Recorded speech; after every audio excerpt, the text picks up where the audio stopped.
और भैया लगे हुए हो? नमस्कार जय भारत। लगे हो काम में?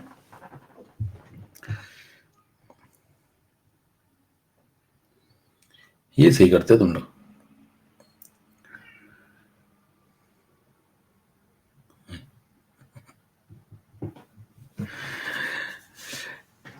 हेलो, तुम उड़ीसा से हो क्या? मैं उत्तराखंड से हूँ। क्या उड़ीसा और उत्तराखंड कभी एक राज्य हो पाएंगे?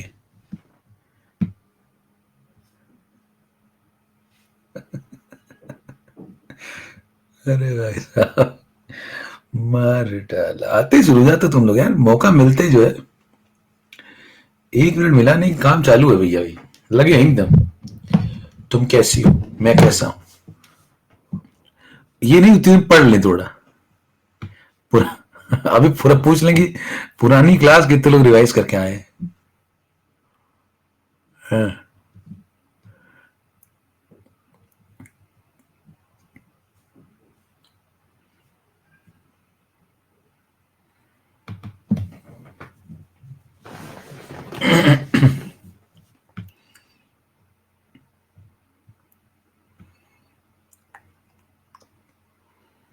चलिए। चलो स्टार्ट करें।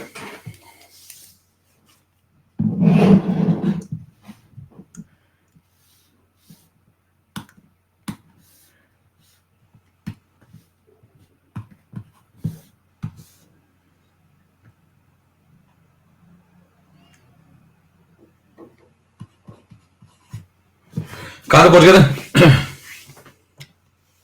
याद है कुछ? क्या तुम्हें याद?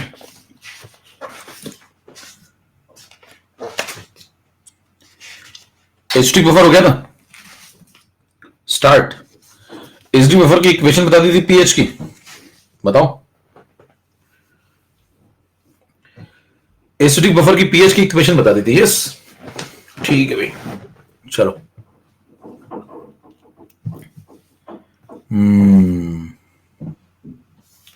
चलो फटाफट, जीते जुड़ चुके भैया अंगूठा दिखाओ, काम शुरू करें।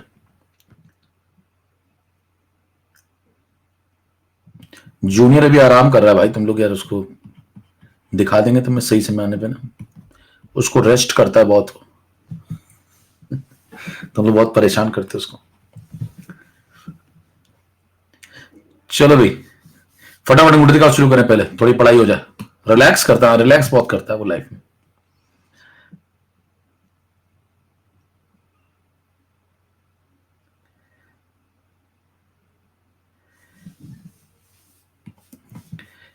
चलो भाई,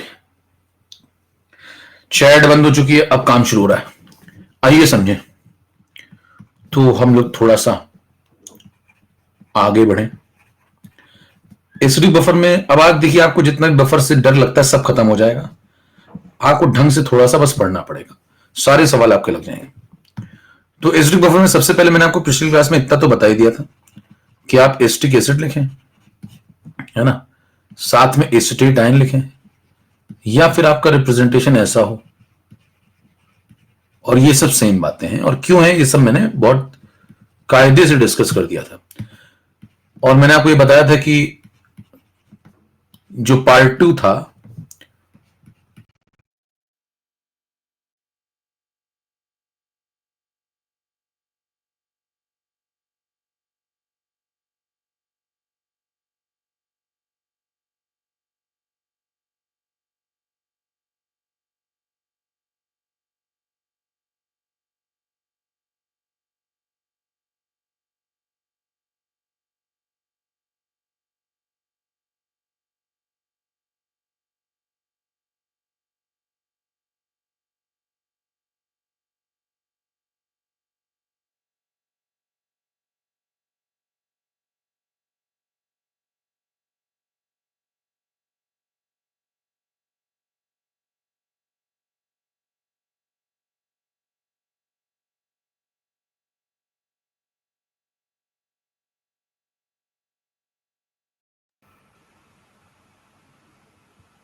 हेलो, माइक टेस्टिंग, 1 2 3। क्या तुम्हें याद है? चलो, आ रही है? आ रहा नहीं, आ रही आवाज महिला होती है, पुरुष नहीं। ठीक है, आवाज महिला होती है। कहने किसी ने बताया नहीं आज तक। ये सब जानकारियां मैं दूंगा आपको, जीवन में बहुत सारी जानकारियां दूंगा आपको ढंग की। ठीक है, आवाज आता नहीं, आती है। तो पीके प्लस लॉग ऑफ, यहां पे हमने लिख दिया था इसकी जगह पे सॉल्ट कंसेंट्रेशन, और यहां लिख दिया था एसिड। ये हम लोगों ने क्यों किया था, ये सब चर्चा हो गई थी भाई, ये सब डन है, मतलब पिछली क्लास में ये सब डन था।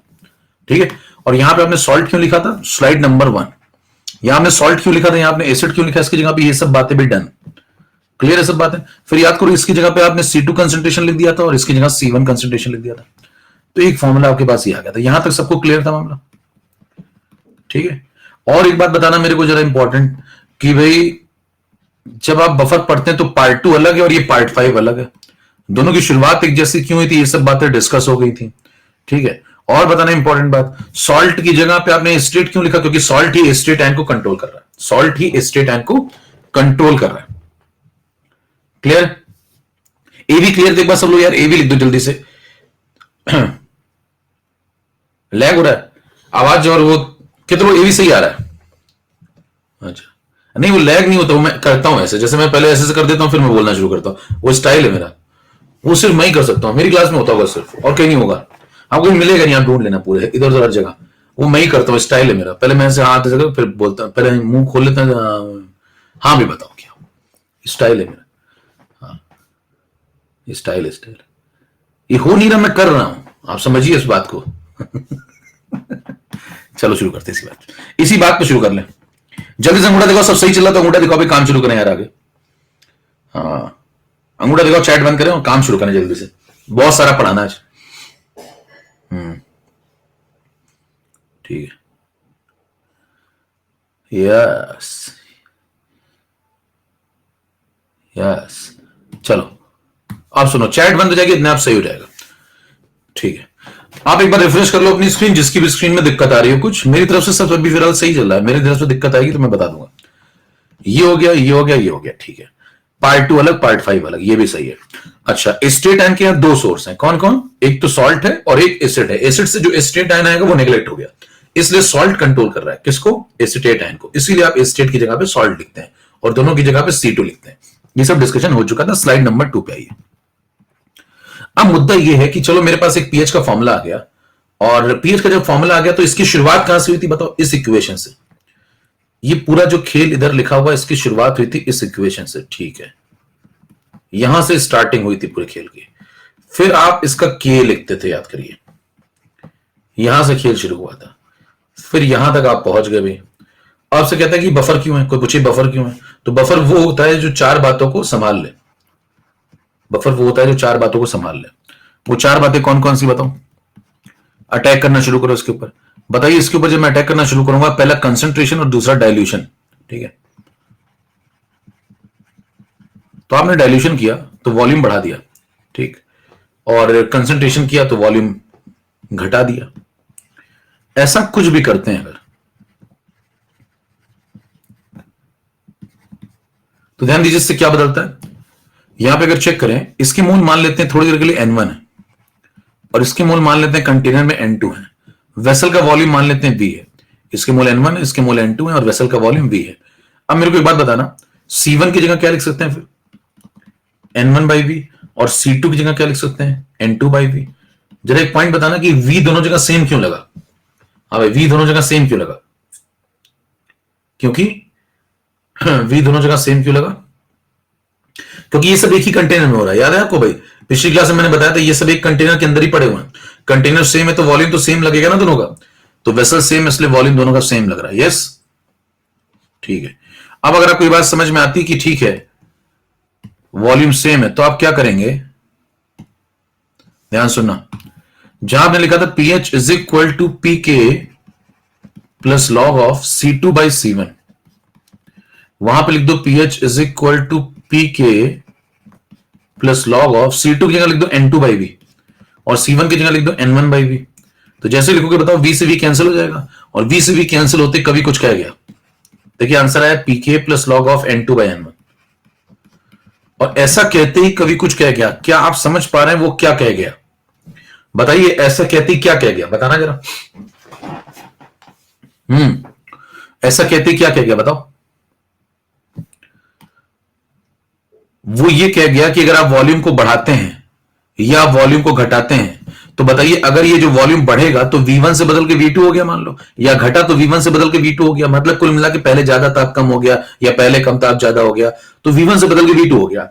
लेकिन ध्यान दीजिए V2 तो दोनों के लिए हो जाएगा ना, जो अगर पहले V1 यहां लग रहे थे तो यहां V2 लगेंगे, तो क्या V1 पहले कट रहे थे तो V2 कटेंगे, तो क्या रेशियो यही आने वाला है? और जब ये यही आने वाला है तो क्या ये सेम रहेगा? और अगर ये सेम रहेगा तो क्या पीएच भी सेम रहेगा? इसका मतलब कंसंट्रेशन और डाइल्यूशन से कोई फर्क पड़ने वाला नहीं। कितने को बात समझ में आ गई? बोलो भाई, पीएच के ऊपर कोई असर नहीं पड़ने वाला। किससे? कंसंट्रेशन और डाइल्यूशन से पीएच के ऊपर कोई असर नहीं पड़ने वाला। बोलो कितने को बात समझ में आ गई? अंगूठा दिखाया करो फटाफट भी। अगर कोई आपसे पूछे क्या कंसंट्रेशन की जगह पे मोल लिखा है? नहीं, कंसंट्रेशन की जगह मोल नहीं लिखा है। कंसंट्रेशन के रेशियो की जगह पे आप मोल का रेशियो लिख सकते हैं। फायदा नंबर 1, कंसंट्रेशन के रेशियो की जगह पे आप मोल का रेशियो लिख सकते हैं, क्योंकि वॉल्यूम जो भी होगा वो दोनों के लिए सेम ही होगा। घटेगा तो घट के भी दोनों का सेम होगा, और बढ़ेगा तो बढ़ के भी दोनों का सेम होगा। तो ये 2 पॉइंट संभाल लिए इसने। तो बताइए बफर बनने की तरफ ये बढ़ चुका है। 3 नंबर स्लाइड पे चले हम लोग। 3 नंबर स्लाइड में बताओ एडिशन क्या करें अब इसका? कितने अटैक कराने होते थे बताओ, जल्दी से बताओ कितने अटैक कराने होते थे? कितने अटैक का? 4। उसमें से 2 अटैक हो गए भी, 2 अटैक हो गए, तो अगला आ जाओ एडिशन ऑफ स्ट्रॉन्ग। इन सब पे सवाल आएगा, अभी आप ध्यान सुनते रहिए। आप ये मत सोचिए कि भाई साहब ये कोई थ्योरी चल रही है इस पे सवाल ही नहीं होगा, ये तो बस ऐसे ही पढ़ रहे हैं। अभी एक एक लाइन पे सवाल दिखा दूंगा मैं आपको, तो आपको समझना सब पड़ेगा, नहीं तो सवाल नहीं लगेंगे आपसे। तो एडिशन ऑफ स्ट्रॉन्ग एसिड, अब सुनना मेरी बात, ध्यान सुनना जरा एक बात। मान लो ये कंटेनर है, इसके अंदर आप समझ गए बात को कि भाई ये C1 मोलर है, ये C2 मोलर है, और बताओ वॉल्यूम पे तो मामला डिपेंड ही नहीं करता भैया। वॉल्यूम घटाओ चाहे बढ़ाओ, तो वॉल्यूम क्या कुछ भी मान ले पीएच पे कोई असर नहीं पड़ने वाला। वॉल्यूम कुछ भी मान ले पीएच पे कोई असर नहीं पड़ने वाला, तो क्यों ना वॉल्यूम को आसान मान ले। वॉल्यूम को हम 1 लीटर मान लेते हैं। 1 लीटर मानने से मेरे को क्या फायदा होगा कि जो इनके कंसंट्रेशन होंगे वही इनके मोल माने जाएंगे। अभी जो इनके कंसंट्रेशन होंगे वही इन दोनों के मोल मान लिए जाएंगे, क्योंकि मैंने वॉल्यूम को कितना मान लिया? 1 लीटर। अब मान लीजिए मैंने इसके अंदर एडिशन किया, किसका? स्ट्रॉन्ग एसिड का। स्ट्रॉन्ग एसिड जैसे मैं मिलाऊंगा इसके अंदर, मान लो मैं इसके अंदर मिलाता हूं X मोलर HCl, तो वॉल्यूम कितना है? 1 लीटर। तो X मोलर का मतलब X मोल मिलाया आपने। वॉल्यूम देखिए 1 लीटर लेके चल रहे हैं। क्यों वॉल्यूम 1 लीटर लेके चल रहे हैं? क्योंकि मेरे को क्वेश्चन थोड़ा आसान बना लिया। कैसे बना लिया? वॉल्यूम पे डिपेंड ही नहीं करता मामला। जो डिपेंड ही नहीं करता तो 1 मानो, 2 मानो, 3 मानो, उससे क्या फर्क पड़ेगा? तो हमने 1 मान लिया। अब मेरे को बताना, जब ये X मोलर HCl इसके अंदर मिलाऊंगा, ये एडिशन ऑफ स्ट्रॉन्ग एसिड है, ये प्रोटॉन लेकर के आएगा, तो क्या सिस्टम के पीएच में कुछ बदलाव होंगे या नहीं होंगे, उन पे चर्चा करते हैं। ठीक है, तो अब जरा यहां पे 4 नंबर स्लाइड में हम 2 प्रकार की बातें करेंगे, एक बिफोर द एडिशन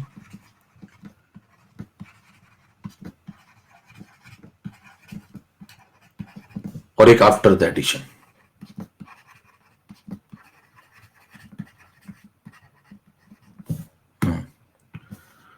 अब देखोगे ध्यान से, देखो जब आपने HCl नहीं मिलाया था तो पीएच कितना था? पीएच इज इक्वल टू था पीके प्लस लॉग ऑफ C2/C1।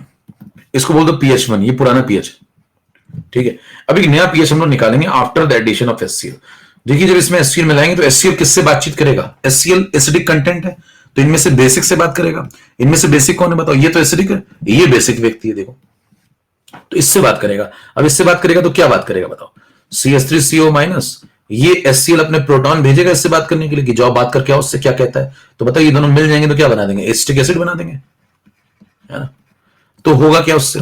इसके मोल पहले से कितने थे? वॉल्यूम 1 लीटर है तो जो जिसकी मोलैरिटी वही उसके मोल। इसके मोल पहले से कितने थे? C2। इसके आपने कितने मिला? X। इसके कितने थे पहले से? C1। पहले से देखो इसका C1। तो बताओ इसको मैंने सोचा कि ये बहुत कम मिला है, मैंने मान लो ये लिमिटिंग रीजेंट है। क्यों है वो भी चर्चा करेंगे। मान लीजिए लिमिटिंग रीजेंट है तो ये X में से X खत्म हो जाएगा, तो ये C2 में से X चला जाएगा और ये C1 प्लस X मोल बन जाएगा। तो बताइए ये C1 बदल के क्या C1 प्लस X हो गया, और ये C2 बदल के C2 माइनस X हो गया, और ये खत्म हो गया। तो बताइए सिस्टम के प्रोटॉन को किसने संभाल लिया? एसिटेट ने संभाल लिया, और एसिटेट थोड़ा कम हो गया और एसिटिक एसिड का कंटेंट थोड़ा बढ़ गया। कुल मिला के क्या हुआ? C2 और C2 ना रहा, वो C2 माइनस X हो गया है। C1 अब C1 नहीं रहा, वो C1 प्लस एक्स हो गया। जरा मेरे को बताना क्या पीएच, अब आप जो लिखेंगे pH2 is equal to pKa plus log of, यहां पे बताना C2 की जगह क्या लिखेंगे, बताओ C2 माइनस एक्स, ये लो भाई। यहां पे नीचे C1 की जगह क्या लिखेंगे, C1 प्लस एक्स, ये लो भाई। फिर ये लिखने के बाद जरा एक बात बताना, क्या न्यूमरेटर और डिनोमिनेटर जरा चेक करना, इसको pH2 क्यों बोल दिया, ये आफ्टर द एडिशन ऑफ है। तो बताइए न्यूमरेटर पहले C2 हुआ करता था, क्या वो C2 माइनस एक्स हो गया, तो क्या वो घट गया, यस। डिनोमिनेटर नीचे वाली पार्टी का C1 थी, वो C1 प्लस एक्स हो गई, तो क्या वो बढ़ गई। तो ऊपर वाली पार्टी घट गई, नीचे वाली पार्टी बढ़ गई, तो ये पूरा रेशियो क्या हुआ, ये जो पूरा रेशियो ये क्या हो गया, घट गया। देखो ऊपर वाली घट गई तो रेशियो घटाएगी, नीचे वाली बढ़ गई तो ये भी रेशियो घटाएगी, तो ये पूरी वैल्यू घटेगी, तो इसका लॉग भी घटेगा, तो पीएच भी घटेगा। अब अगर पीएच घट गया तो ये सब सही चल रहा है या नहीं चल रहा है, जरा बताइए। पीएच घट गया तो ये घटना चाहिए कि नहीं घटना चाहिए, मतलब सही चल रहा है, गड़बड़ हो गई, मतलब ये कैलकुलेशन गलत हो गया या फिर सही है, ये बताइए जरा। कितने कहते हैं सही चल रहा है, अभी तक सही चल रहा है, कितने कहते हैं गड़बड़ हो गया।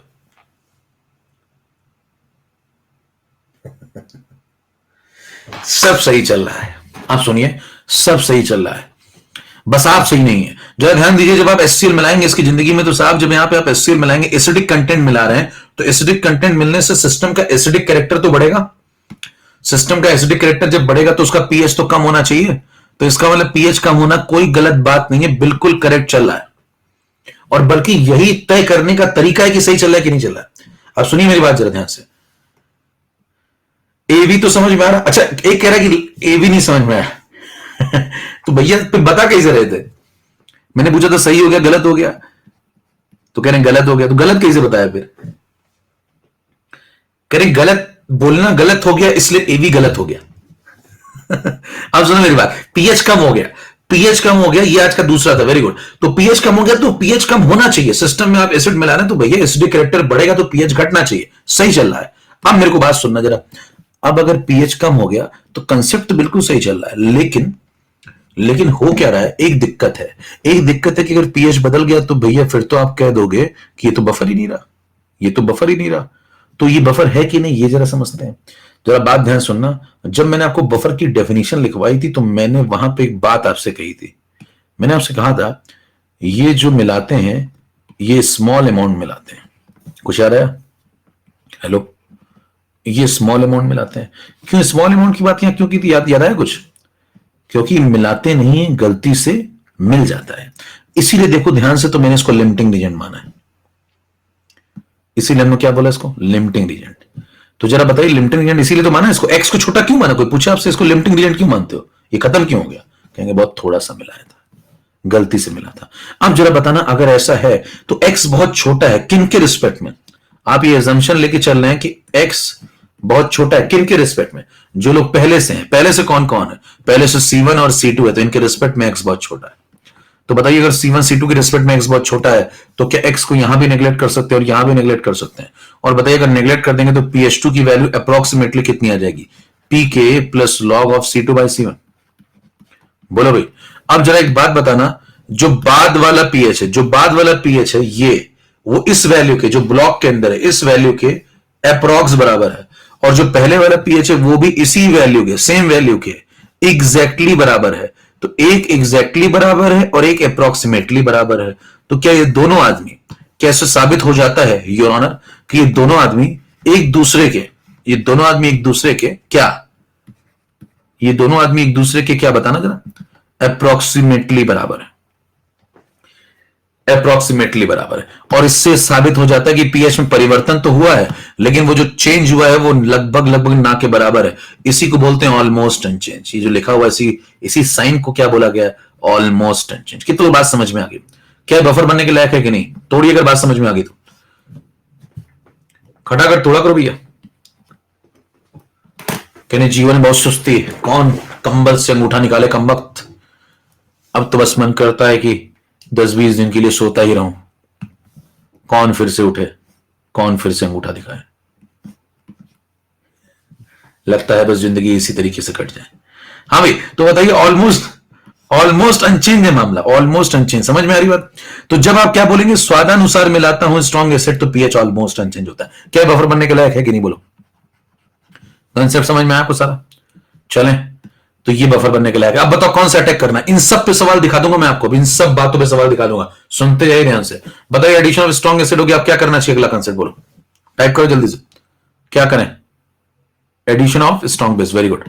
चलो 4 नंबर 5 नंबर,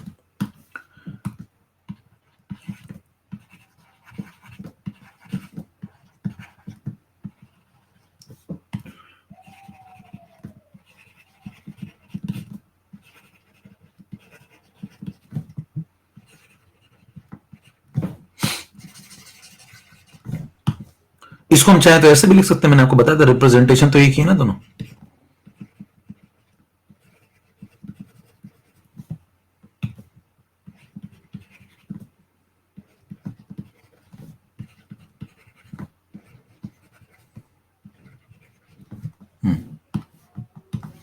अब मान लो इसके अंदर मैं मिलाने जा रहा हूं, इन दोनों में से कोई भी रिप्रेजेंटेशन लीजिए। अब इसके अंदर मिलाने जाना है स्ट्रॉन्ग बेस। बताना जब स्ट्रॉन्ग बेस मिलाएंगे तो मैंने एक्स मोलर NaOH मिला दिया।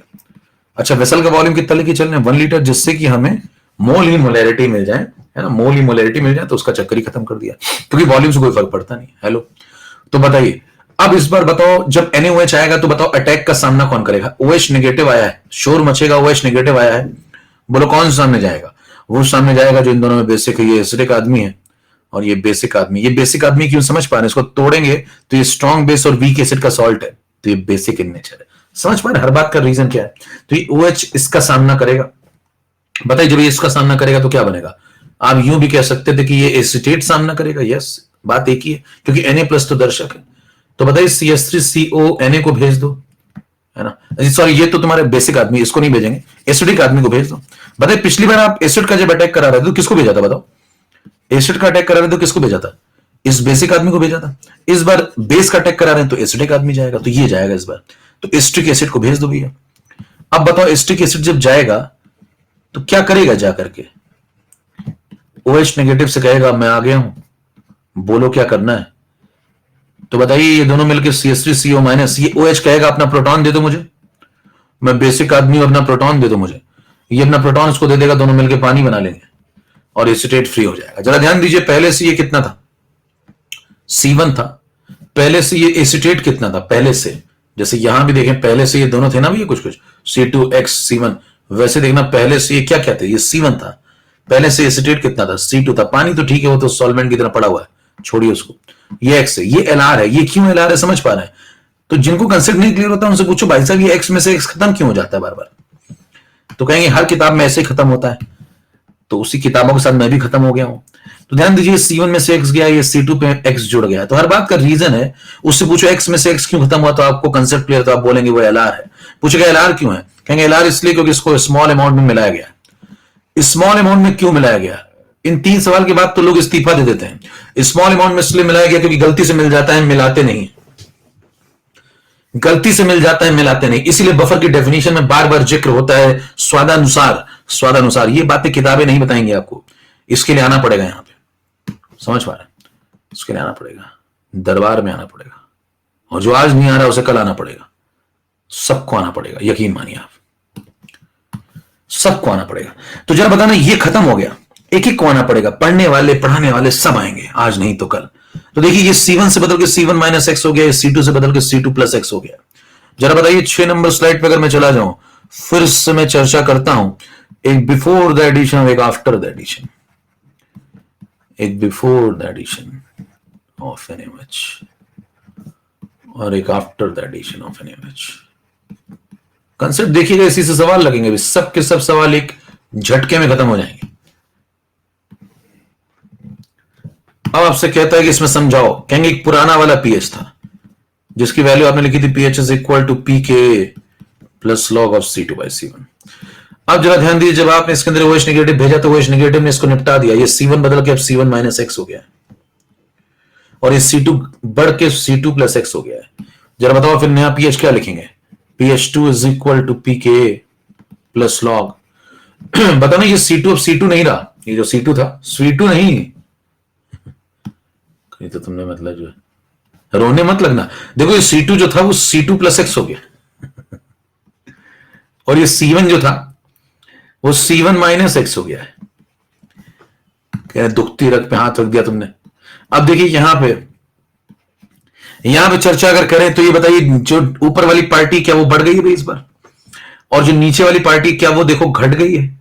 तो बताओ ये रेशियो का क्या होने वाला है, ये घट गई है तो रेशियो का क्या होने वाला है, बढ़ जाएगा। बोलो भाई, ऊपर वाली पार्टी बढ़ गई, नीचे वाली पार्टी घट गई, तो बोलो रेशियो का क्या हो जाएगा, बढ़ जाएगा। उसका लॉग भी बढ़ जाएगा तो पीएच भी बढ़ जाएगा। तो क्या इस बार पीएच बढ़ गया है?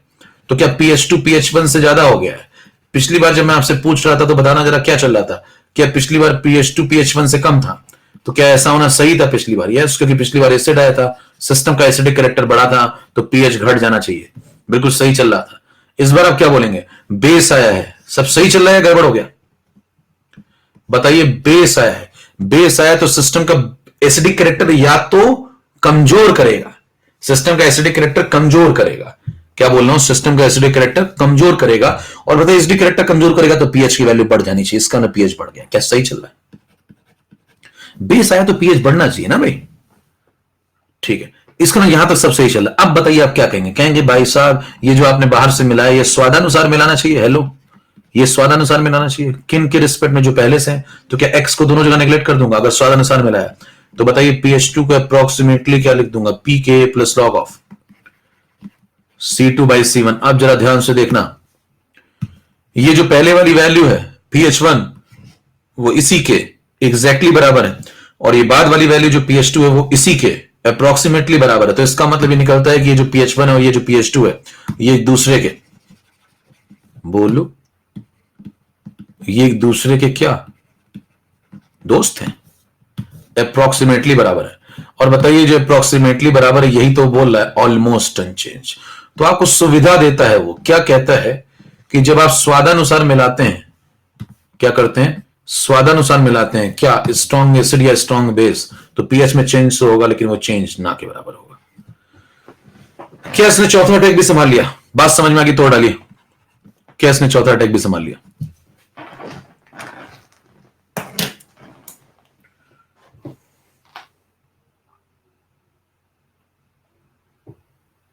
थोड़ा रिलैक्स करिए।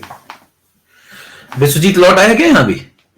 ओ माय गॉड विश्वजीत हर जगह रहता है। विश्वजीत मुझे मिस बहुत करता है, हर जगह आ जाता है।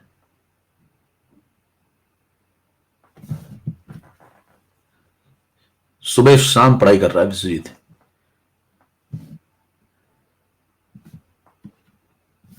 क्या पूछे सर? नोट्स क्या हो गया? नोट्स का भाई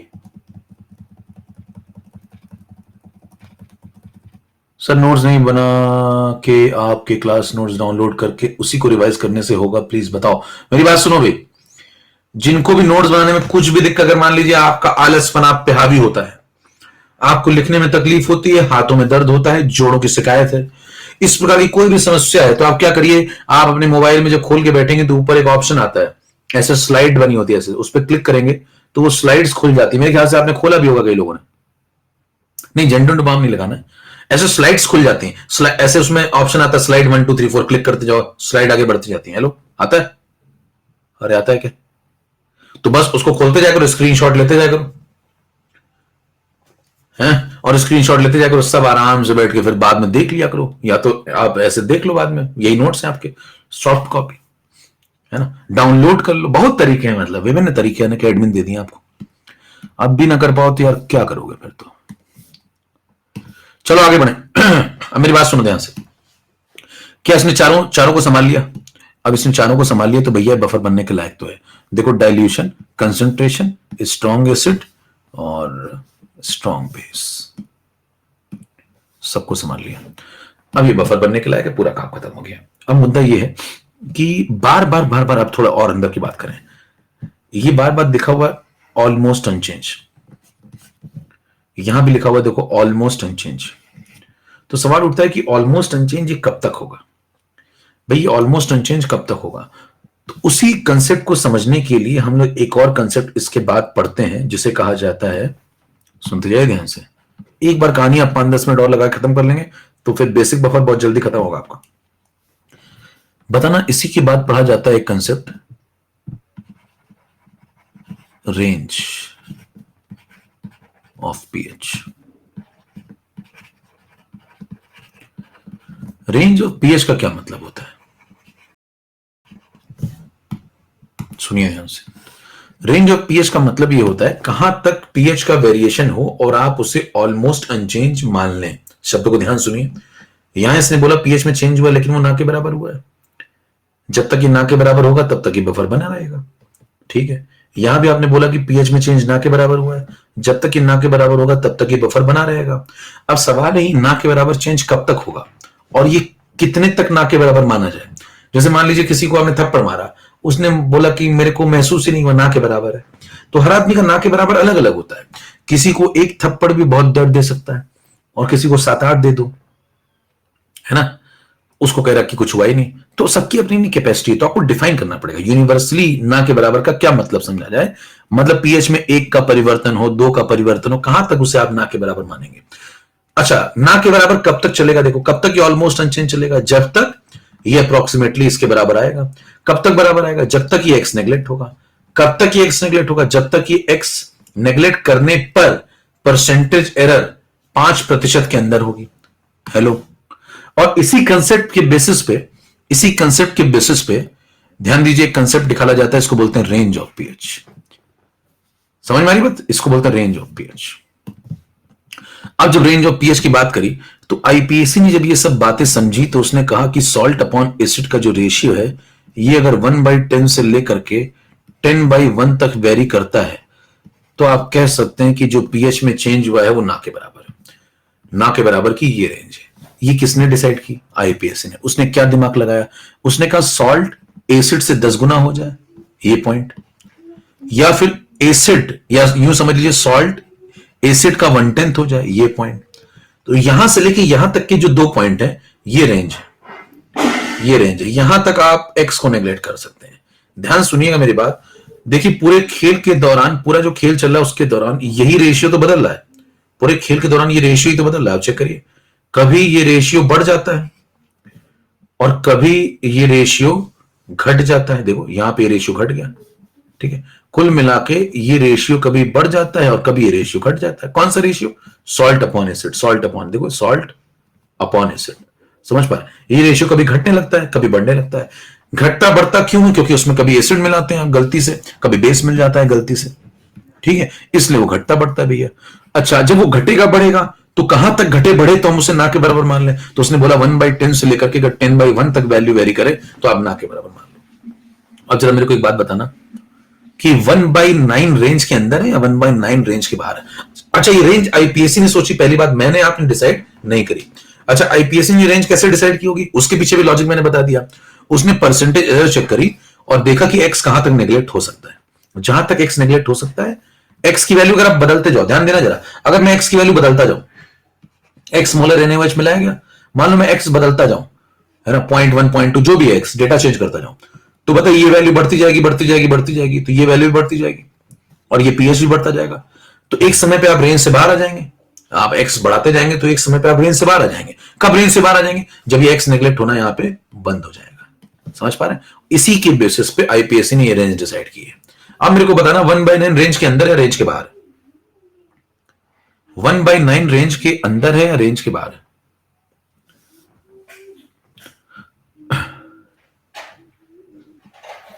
अंदर वाले ए लिखेंगे, बाहर वाले बी लिखेंगे, पोल बी।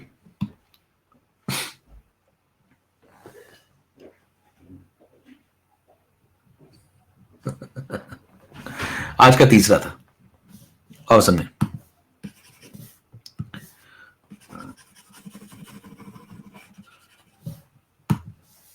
ध्यान सुनना, मेरी बात सुनना ध्यान से।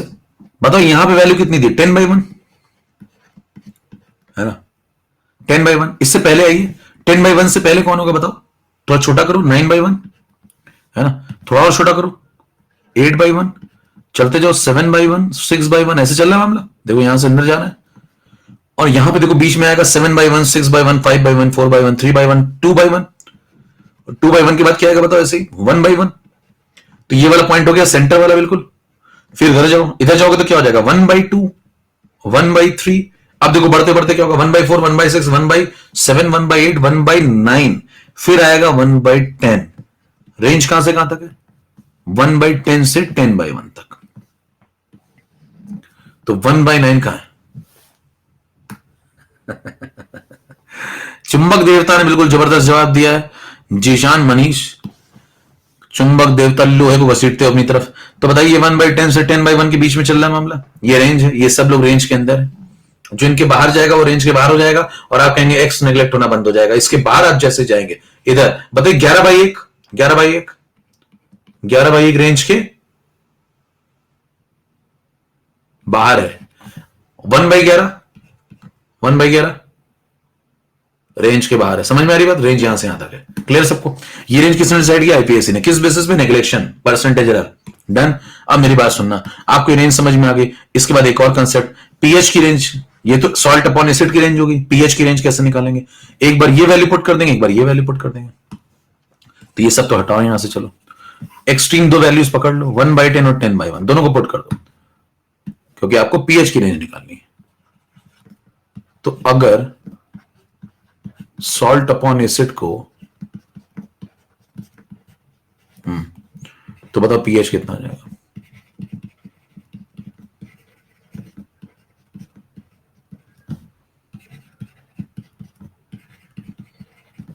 लॉग 1/10 कितना हो जाएगा? -1। और अगर सॉल्ट अपॉन एसिड को 10/1 डाल दूं तो बताओ क्या होगा?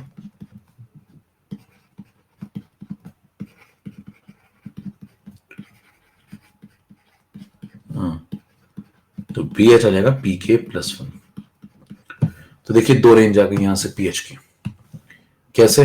जब ये 1/10 पुट करोगे, जब ये 1/10 पुट करोगे तो बन जाएगा pK-1, और जब ये 10/1 पुट करोगे तो आ जाएगा pK+1। तो पीएच की दो रेंज आ गई। कहां से कहां तक? पीएच की दो रेंज आ गई। कहां से कहां तक? pK-1 से लेकर के pK+1 तक। ये है पीएच की रेंज। आई कैसे? इन वैल्यू को यहां पे पुट करने पे, ये वाली और ये वाली कैसे पुट किया यहां पे। क्लियर है मेरे ख्याल से मामला? अब उसके बाद मेरे को एक बात बताओ, यहां से मेरे को पीएच की रेंज जब मिल गई तो मुझसे कहेगा कि बफर की पीएच की रेंज कहां से कहां तक होती है और कितने की होती है। तो आप कहेंगे रेंज होती है 2 के गैप की। देखो कितना का गैप है? pK-1 और pK+1 के बीच में कितने गैप होगा? 2 का। इसकी रेफरेंस मिडिल वैल्यू क्या होगी? pK। बताओ pK आंसर कब आएगा? जब यहां पे होंगे। सॉल्ट अपॉन एसिड को 1/1 डाल दो तो पीएच कितना आ जाएगा? pK।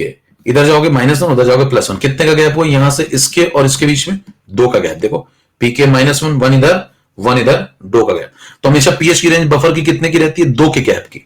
ये पूछा जा चुका है सवाल कि बफर के पीएच की रेंज कितने गैप की होती है? 2 के गैप की। अब जरा बताइए एग्जाम्पल ले लें।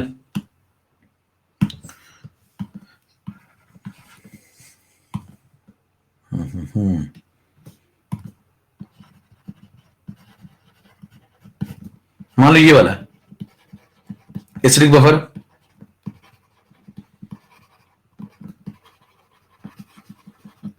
बताओ के दिया आपको एसिटिक एसिड का, मान लो अप्रॉक्स।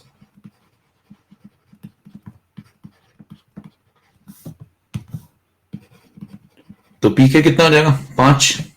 तो बताओ इसका जो बफर बना उसकी रेंज कहां से कहां तक होगी? pK-1 यानी कि 4 से pK+1 यानी कि 6 के बीच में।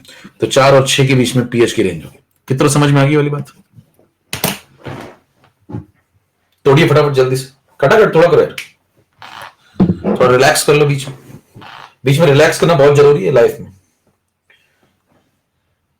तब तक आप तोड़िए।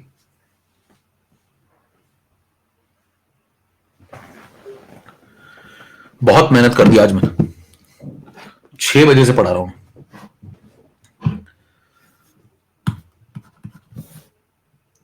लास्ट स्लाइड देखो, ये है last slide. Salt upon acid को एक बार 1/10 डाल दिया, एक बार 10/1 डाल दिया, तो एक बार pK-1 आ गया, एक बार pK+1 आ गया। इसी से फिर ये रेंज आ गई, फिर इसी से कंसेप्ट निकाल लिया। यहां तक का मामला सबको समझ में आ गया। अब अगला एक और सुन लेना भैया, लास्ट बात। 10 नंबर स्लाइड में एक और काम कर लेते हैं, मैक्सिमम बफर एक्शन। ठीक है? अरे ठीक है क्या? Maximum buffer action, maximum buffer action. एक सवाल और आता है, ये आखिरी कंसेप्ट है एसिडिक बफर का। फिर बेसिक बहुत जल्दी हो जाएगा। अगर आपने एसिडिक समझ लिया ना तो बेसिक बहुत जल्दी हो जाएगा, और अगर आपने एसिडिक नहीं समझा तो भी बेसिक बहुत जल्दी हो जाएगा। समझ पा रहे? दोनों हो जाएगा जल्दी। अब सुनना,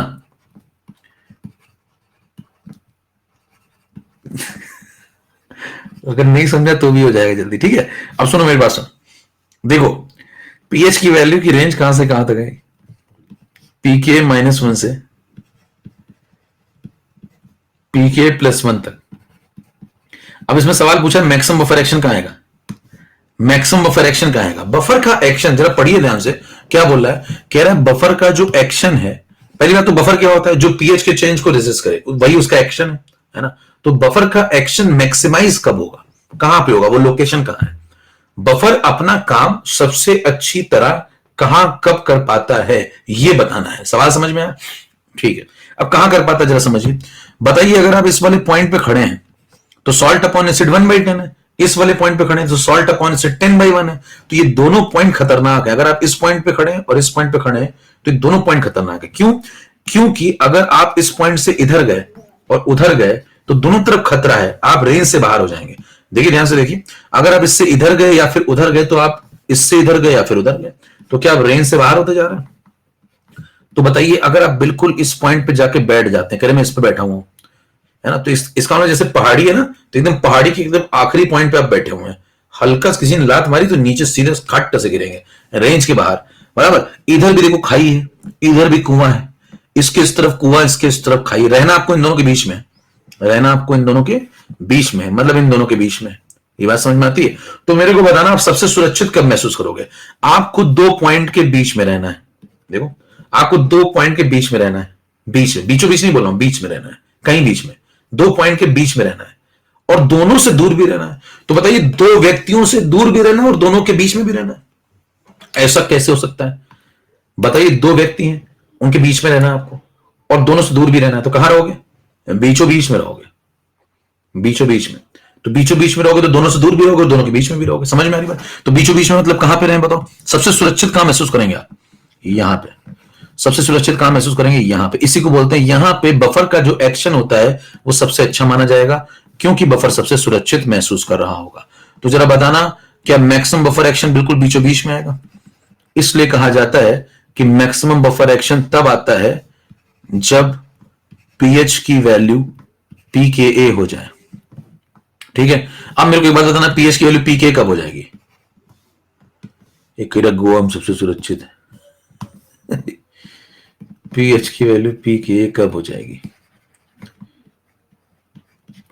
बताओ। पीएच जब पीके हो जाएगा, जब पीएच पीके के बराबर हो जाएगा, तो आपको अगर मान लो पीछे वाली बात छोड़ दे तो ये बराबर हो गया तो कट गया। तो बताओ लॉग सॉल्ट अपॉन एसिड कितना हो जाएगा, फिर लॉग सॉल्ट अपॉन एसिड कितना हो जाएगा, 0। तो बताइए ये तब हो पाएगा जब लॉग सॉल्ट अपॉन एसिड हो जाए 0।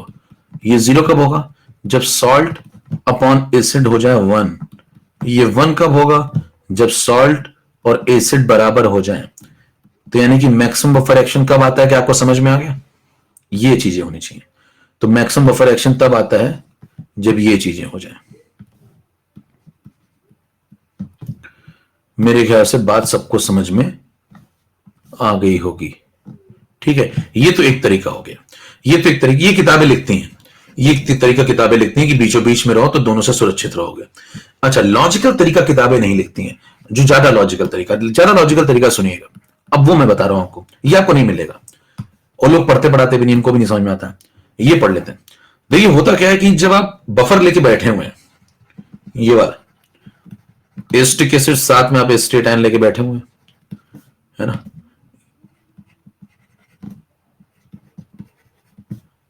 ये देखो ये सॉल्ट है, सॉल्ट से आ रहा है ना, ये सॉल्ट है, इसको ऐसे लिख लो, बहुत मन कर रहा है, लो सॉल्ट ही लिख लो इसको, ठीक है। और ये भाई सब एसिड है। अब मेरे को बताना, आप मान लीजिए किले में रहते हैं, कहीं किराए पे कमरा नहीं मिल रहा, एक तुम किले की बात कर रहे हो, मान लो, मानने में क्या दिक्कत है ना, मान लो थोड़ी देर के लिए मान लो, अच्छा लगेगा, ठंडा ठंडा रहेगा। अब देखो मान लो किले में रहते हो, ठीक, बड़ा किला है, उसमें जो है दो तरफ से हमला हो सकता है, नहीं ज्यादा ना मानो, रानी माना है भैया, थम जाओ, भावनाओं काबू में रखिए।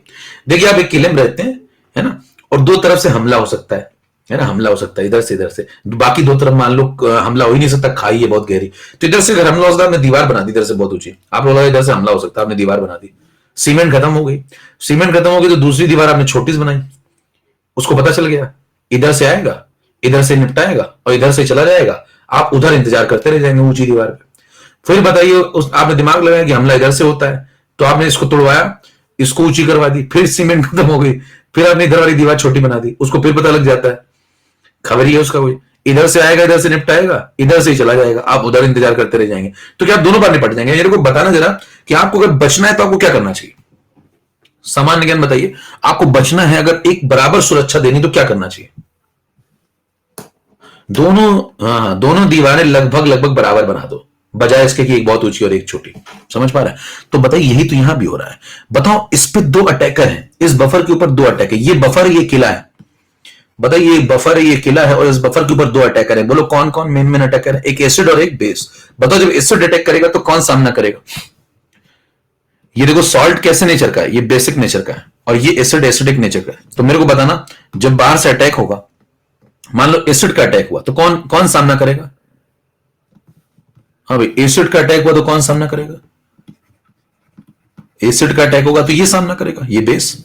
और बताइए, अगर बेस का अटैक हुआ, अब मान लो आपने क्या किया, एक का अमाउंट बहुत ज्यादा लिया इन दोनों में से। मान लो आपने एक का अमाउंट इनमें से बहुत ज्यादा ले लिया, मान लो एक का अमाउंट है ना बहुत ज्यादा ले लिया। मान लो एसिड खूब ले लिया आपने भर भर के, ये खूब भर भर के ले लिया, और ये C2 बहुत कम लिया, है ना, ये C2 बहुत कम लिया।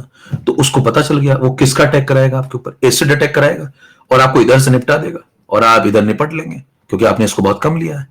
फिर आपने इधर वाले को मान लो ज्यादा ले लिया, वापस से उधर वाले को कम ले लिया, तो इस बार किसका अटैक करा देगा?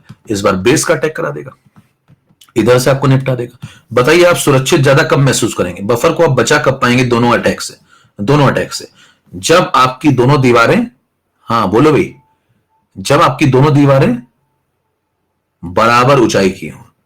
यही तो बोल रहा है वो, यही तो बोल रहा है तब से कि मैक्सिमम बफर एक्शन तब आता है जब बफर दोनों अटैक को, सॉल्ट और एसिड को बराबर रखे, और जब दोनों को बराबर रखेगा तो बफर दोनों अटैक से अपने आप को अच्छे से डिफेंड कर पाएगा। और जब बफर अपना डिफेंड सबसे अच्छे से करेगा, बचाव, तो बताइए क्या बफर का एक्शन सबसे जोरदार होगा? कितनों को समझ में आ गई बात? तोड़िए फटाफट। ये आपको नहीं मिलना किताब, ये कंसेप्चुअल बात है, इसके लिए थोड़ा ढंग से पढ़ा होना चाहिए। यही फर्क है पढ़े लिखे होने में और समझदार होने में। पढ़े लिखे तो आजकल सब है, सब पढ़े लिखे, कहीं कोई दूर गांव तो प्राइवेट कॉलेज से पढ़े हैं, सब पढ़े लिखे आजकल। मतलब लेकिन ढंग से पढ़े लिखे कुछ ही लोग हैं जो आपको ढंग से पढ़ा सकते हैं, तो फर्क है उसमें। आप समझिए मेरी बात कि यहां पे बताना, लोग क्या करते हैं, लोग किताबें पढ़ते हैं, किताबों में क्या लिखा होता है? मैक्सिमम बफर एक्शन तब आता है, मैक्सिमम बफर एक्शन तब आता है जब ये होता है, फिर उसके बाद कहते हैं ये तब होगा जब ये हो जाएगा, फिर इसके नीचे आ जाते हैं, फिर इसके नीचे आ जाते हैं, फिर पढ़ा के निकल लेते हैं यहां से निकल लेते हैं। यहां से जब वो जा रहे होते हैं तो मैं यहीं से आता हूं और मैं कहता हूं सबसे पहले ये होना चाहिए। यहां से वो निकल लेते ना, तो इनके ऊपर से यहीं से आता हूं मैं, यहां खत्म हो जाता हूं उनका, यहीं शुरू करता हूं मैं, फिर यहां शुरू करता हूं सबसे पहले ये होना चाहिए। क्यों होना चाहिए? क्योंकि ये होना चाहिए, और जब ये होगा तो फिर ये होगा, फिर ये होगा, और फिर ये होगा। कितनों को बात समझ में आ गई? अब टूट जाना चाहिए।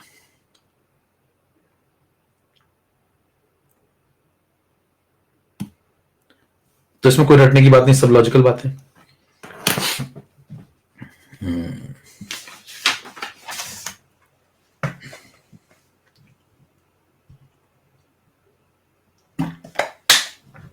अब देखिए, अभी तक की जो मैंने बातचीत की वो तो उनके लिए की जो सो कॉल्ड बुद्धिजीवी थे, ये वो बफर मैंने पढ़ा दिया। अब होता क्या है,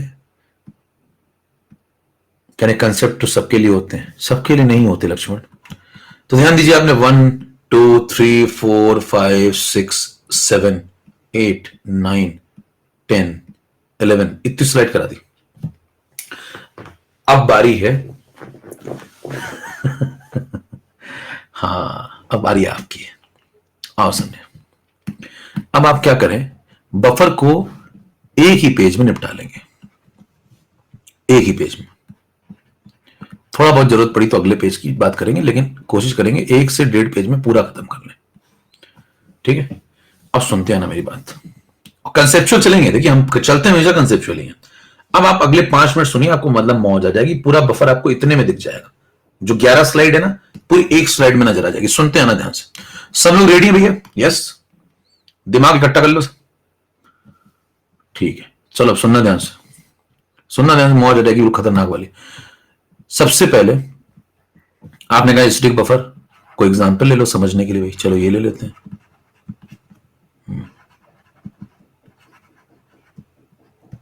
ठीक है, C1 C2। मान लीजिए आप पेपर में यूं ही चले गए, ऐसे ही मुंह उठाया और चले गए, कुछ नहीं पढ़ा, मतलब पीछे की 11 स्लाइड में आपको कुछ नहीं आता है, कोई रिवीजन नहीं किया आपने, यूं ही पहुंच गए। बस आप ढंग के व्यक्ति से पढ़ के गए, आपने इतना सही काम जिंदगी में कर लिया। तो क्या करेंगे, इसको देखते आपको तुरंत ध्यान आ जाएगा कि भाई इन दोनों के बीच में एक रिवर्सिबिलिटी थी। भाई दो व्यक्ति हैं, एक आयन है उसी का, देखो तो रिवर्सिबिलिटी तो होगी नहीं, प्रोटॉन तो ही सिस्टम में, तो एक रिवर्सिबिलिटी है। फिर रिवर्सिबिलिटी से आप शुरू कर लो भी अपना काम। कुछ नहीं तो आप इसका के तो लिख ही सकते हो, पहला पॉइंट के लिख देंगे। तो यहां से शुरू कर ले, K is equal to acetate ion into H plus upon acetic acid. ये लिख लेंगे। मान लीजिए कुछ नहीं पढ़ के गए तो ये लिख लेंगे। फिर ये लिखने के बाद खेल शुरू करते हैं। इतना आपने लिख लिया, अब यहां से खेल स्टार्ट। अब कितने सवाल बन सकते हैं, क्या क्या बातें आपको दिमाग में ले जानी वो समझिए। सबसे पहला पॉइंट आता है यहां पे कि भाई साहब इसका H प्लस पूछ लिया उसने कभी तो, है ना, और इसका pH पूछ लिया उसने कभी तो आप कहेंगे H प्लस अगर पूछता है तो वो हो जाएगा, देखो H प्लस ये, तो ये हो जाएगा K इंटू इसकी वैल्यू कितनी, देखो एसिटिक एसिड की वैल्यू C1, तो K इंटू C1, ये C1 है और ये C2 है। ठीक है, चेक करो, ये देखो ये C2 है, तो आ जाएगा K into C1 upon C2, ये H प्लस आ गया। तो पहला तो ये क्वेश्चन नंबर 1 आपसे ये पूछा जा सकता है कि प्रोटॉन निकालो, तो आप यहां से निकाल लेंगे। फिर वो कहेगा पीएच बताओ, कहेंगे पीएच ले लो। पीएच जब निकालते तो पीएच इज इक्वल टू आता है pK plus log of C2 by C1। Log जब लेते हैं तो पलट जाता है, C2 पर आ जाता है। ये हो गई दो बातें। फिर ये दो बातें हो जाने के बाद अगला सवाल क्या पूछ सकता है आपसे, कहेगा इसके अंदर अगर 4 अटैक कर रहा हूं तो कहेगा पहला कंसेप्ट आपको अगर कंसंट्रेशन या डाइल्यूशन का पढ़ना है तो उसके सम्मान में आप ये लिख दो, pH is equal to pK plus log of N2 by N1। ये लिखते ही दो कंसेप्ट कवर हो जाएंगे। कौन कौन से, एक कंसंट्रेशन कवर हो जाएगा और एक डाइल्यूशन कवर हो जाएगा। दोनों कंसेप्ट कैसे कवर हो गए, तो आप कह दो कि भाई साहब आप वॉल्यूम बढ़ाओ चाहे घटाओ, वॉल्यूम तो जो भी होगा दोनों के लिए सेम ही होगा, तो वो कैंसिल हो जाएगा। तो ये हो गई 3rd नंबर बात। इससे दो कंसेप्ट निकल गए। ठीक है, और आगे बढ़ जाओ भाई। कहने और आगे बढ़े तो फिर क्या, कहें फिर उसके ऊपर और अटैक करो। कौन कौन से और अटैक कराएं, उसके ऊपर अगला अटैक होगा किसका, अगला अटैक होगा एसिड और बेस। वहीं पे मामला ज्यादा फंसा था भाई, एसिड बेस के अटैक में ही फॉर्मूले में दिक्कत आती है, दिमाग पर रखने में टाइम भी लगता है, तो उस पर समझिए। मान लीजिए इसने पूछा मेरे से एडिशन ऑफ स्ट्रॉन्ग एसिड का सवाल आ गया, तो आप कहेंगे क्या पूछोगे, एडिशन ऑफ स्ट्रॉन्ग एसिड का सवाल आ गया, कहना एक बार H प्लस पूछेंगे, है ना, और एक बार pH पूछेंगे। यही दो बातें पूछ सकता भाई वो। तो एक बार H प्लस पूछेगा, एक बार pH पूछेगा। तो यहां पे थोड़ा जगह बना लेते हैं, यहां H प्लस और एक बार pH। आप सुनना ध्यान से, अगर उसने H प्लस पूछा तो पहले पुराना वाला H प्लस लिखो। पुराना वाला H प्लस कितना है, K into C1 divide by C2। और अगर pH पूछा तो पुराना वाला pH पहले लिखो, PK plus log of C2 upon C1। ये पुराना वाला हो गया। अब देखिए पुराने वाले में आप चेंजेस करना शुरू करिए। क्या आपने स्ट्रॉन्ग एसिड मिलाया, यस। जब आपने स्ट्रॉन्ग एसिड मिलाया तो क्या किया आपने, प्रोटॉन मिलाया, प्रोटॉन मिलाया, HCl मिलाया आपने, मतलब मान लीजिए HCl मिलाया तो मतलब आपने H2SO4 HCl कुछ भी मिलाया तो आपने प्रोटॉन का एडिशन किया। जब आपने प्रोटॉन का एडिशन किया तो मान लो x मोलर HCl मिलाया, ऐसा सवाल आ गया, तो क्या करोगे, इससे x मोल प्रोटॉन आ जाएंगे। अब बताओ सिस्टम में जब एसिड मिलाओगे तो सिस्टम का एसिडिक कैरेक्टर बढ़ेगा, सिस्टम का एसिडिक कैरेक्टर बढ़ेगा, और जब एसिडिक कैरेक्टर बढ़ेगा तो बताइए प्रोटॉन भी बढ़ेंगे। हेलो, प्रोटॉन भी बढ़ेंगे। और जब प्रोटॉन बढ़ेंगे तो बताओ प्रोटॉन को बढ़ाने वाला फॉर्मूला बनाओ। बढ़ाने वाला फॉर्मूला कब बनेगा? जब इसका न्यूमरेटर बढ़ा दो और डिनोमिनेटर घटा दो तो प्रोटॉन बढ़ जाएगा। चेक करिए, फॉर्मूला आ चुका है। फिर बताइए, जब सिस्टम का एसिडिक कैरेक्टर बढ़ेगा, जब सिस्टम का एसिडिक कैरेक्टर बढ़ेगा तो पीएच कम हो जाएगा। पीएच कम हो जाएगा, एसिडिक कैरेक्टर बढ़ गया तो पीएच कम हो गया, एसिड आया, एसिड आया। तो बताना, जब इस पीएच घटाना है तो क्या करो? इस लॉग के अंदर जो इसको घटाओ, घटाने के लिए ऊपर माइनस लगा दो, नीचे प्लस लगा दो। चेक करिए, ये सब फॉर्मूले आपने पीछे पड़े हुए हैं, तो ये सब फॉर्मूले खटाखट बातें जा रहे हैं। फिर आपसे कहता है और बताओ, है ना, और लो भैया। करें अब इसके बाद क्या बनेगा सवाल? करें इसके बाद अगला सवाल बनेगा कि एडिशन ऑफ इसमें स्ट्रॉन्ग एसिड की जगह स्ट्रॉन्ग बेस कर दो। करें आ जाओ। माने उसने कहा कि एडिशन ऑफ स्ट्रॉन्ग बेस कर दें, लो भाई एडिशन ऑफ स्ट्रॉन्ग बेस कर दो। करें क्या मिलाया आपने? करें इस बार मैंने मिलाया OH नेगेटिव सप्लाई किए। करें कैसे सप्लाई किए? करें X मोलर NaOH डाल दो इसके अंदर, तो सवाल में क्या परिवर्तन होगा? तो आप कहो भैया पहले तो पुराने वाले फॉर्मूले लिखो। पुराने वाले फॉर्मूले क्या लिखो? H plus is equal to K into C1 upon C2 और pH इज इक्वल टू लिखो pKa plus log of C2 by C1। और ये लिखने के बाद आप दिमाग लगाओ थोड़ा, बताओ वहां कोई लॉजिक नहीं लगा, सिर्फ आप थोड़ा दिमाग लेके बस हल्का फुल्का, और कोई कुछ नहीं लिख रहा है। OH मिलाया तो सिस्टम में OH बढ़ा, OH बढ़ा तो बताइए सिस्टम जब OH बढ़ाएंगे तो सिस्टम का एसिडिक कैरेक्टर कम होगा। बेसिक बढ़ाया है तो एसिडिक कैरेक्टर कम होगा, एसिडिक कैरेक्टर कम होगा तो प्रोटॉन कम होने चाहिए, प्रोटॉन कम होने चाहिए। इस बार प्रोटॉन कम होने चाहिए तो इसको माइनस करो, न्यूमरेटर को घटाओ और डिनोमिनेटर को बढ़ाओ, तो यहां -x और यहां +x। देखो भैया हो गया मामला। अगला देखो, जब OH मिलाओगे तो क्या होगा? सिस्टम का बेसिक कैरेक्टर आप बढ़ा रहे हैं, एसिडिक घटा रहे हैं, एसिडिक घटा रहे हैं, बेसिक बढ़ा रहे हैं, तो पीएच बढ़ेगा ना भाई। तो इस बार पीएच बढ़ेगा। ऐसे भी देख लो H प्लस घट रहा है तो पीएच बढ़ेगा, है ना। तो पीएच जब बढ़ेगा तो बताओ ऊपर क्या कर दो? इसको बढ़ाओ तो ऊपर प्लस कर दो, नीचे पीएच बढ़ाना है तो न्यूमरेटर बढ़ाओ डिनोमिनेटर घटाओ, खत्म हो गया। चेक कर लो, ये दोनों बातें एक ही तो हैं। देखिए ये दोनों फॉर्मूले एक ही तो हैं। देखो ये कहने यहाँ C1 - x ऊपर है, लॉग लोगे तो ये नीचे आ जाएगा भैया, है तो एक ही चीज। तो ये दो बातें हो गई। फिर आप कहेंगे इसमें कितने सवाल बनेंगे? ये हो गए इतने सवाल, ठीक है। अब एक स्लाइड में थोड़ा सा काम और कर लेते हैं, दो बातें और पूछी जा सकती हैं आपसे। 11 नंबर के बाद 12 नंबर पे आ जाओ, 12 नंबर के बाद 13 नंबर पे आ जाओ। अब 13 नंबर पे दो बातें और सुन लो भाई।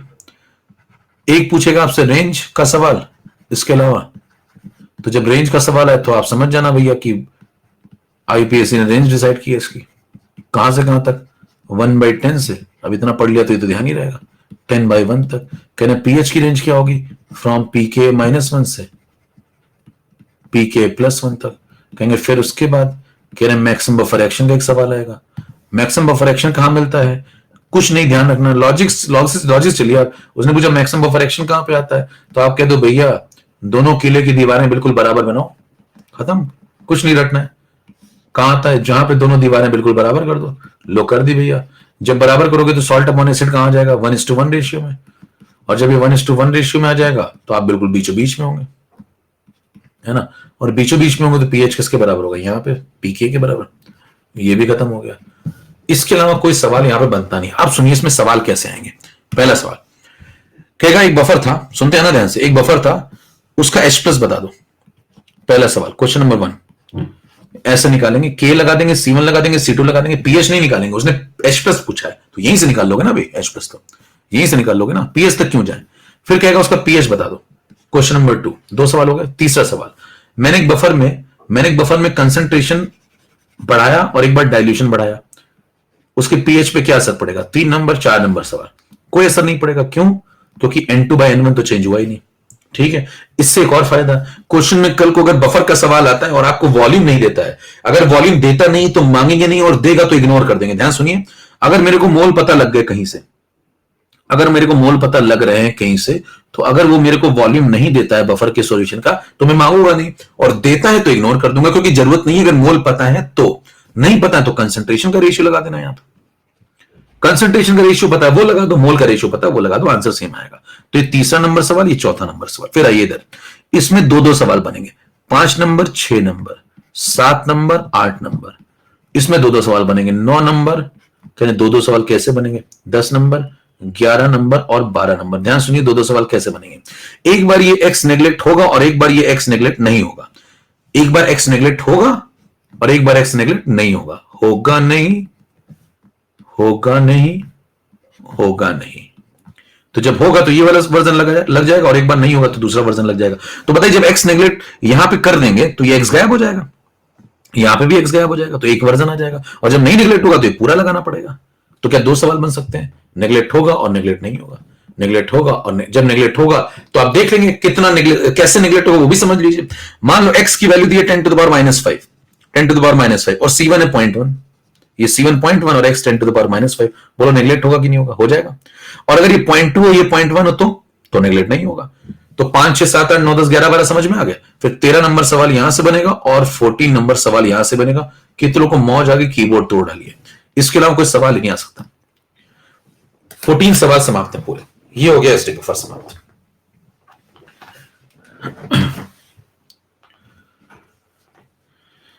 तोड़ी हुई सॉल्यूशन अगले टर्न पे स्टार्ट नहीं होगा, अभी ये खत्म करेंगे तब स्टार्ट करेंगे, बीच में नहीं छोड़ेंगे। यानी थोड़ा सा ही बचा है। इंडिकेटर कराएंगे, एसिड बेस थ्योरी कराएंगे, फिर खत्म करके फिर जाएंगे सॉल्यूशन पे।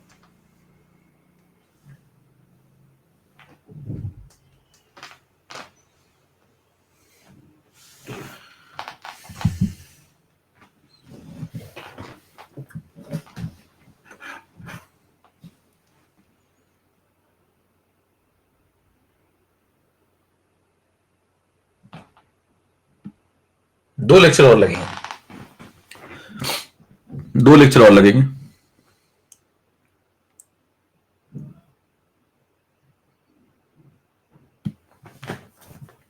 और अगर आपको बहुत फटाफट कोर्स खत्म करना हो तो आप पैरेलल जो मेरी क्लासेस 12th की हैं उसमें देख सकते हैं, रिकॉर्डिंग देख लीजिए, कोई दिक्कत नहीं।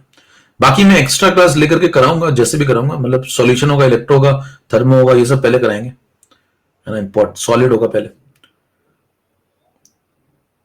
लेकिन आपको थोड़ी मेहनत तो करनी पड़ेगी, क्योंकि आप लेट आए, देखिए बैच भी लेट स्टार्ट हुआ, आपको पढ़ना भी सब कुछ है, कंसेप्चुअल पढ़ना है, तो टाइम तो लगेगा। मार्च नहीं, मिड अप्रैल तक भी जा सकता है, मिड अप्रैल तक जा सकता है, मतलब फिजिकल का सिलेबस आपको मतलब बता दूं, मिड अप्रैल तक भी जा सकता है। और वो क्या कहते हैं, एग्जाम भी आगे जाएगा, है ना, एग्जाम भी आगे जाएगा, तो उसकी टेंशन मत लीजिए, मामला बिल्कुल सही चल रहा है। लेकिन एक बार आप कर लेंगे, दोबारा आपको पढ़ने की जरूरत नहीं पड़ेगी, खेल खत्म हो जाएगा पूरी तरीके से, सारे सवाल सही हो जाएंगे। तो थोड़ा धैर्य रखना पड़ेगा आपको।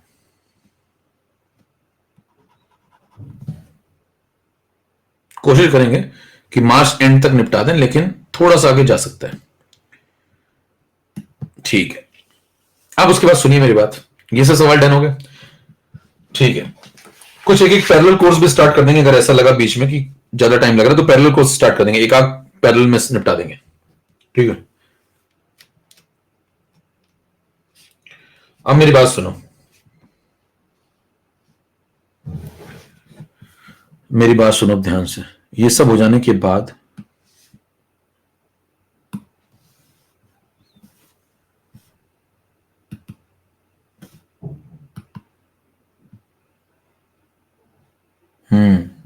क्लास बढ़ा रहे हैं, ड्यूरेशन बढ़ाएंगे,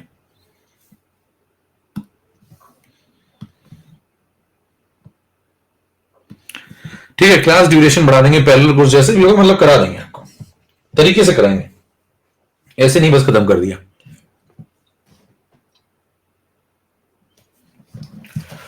क्योंकि ये that's not my style, you know.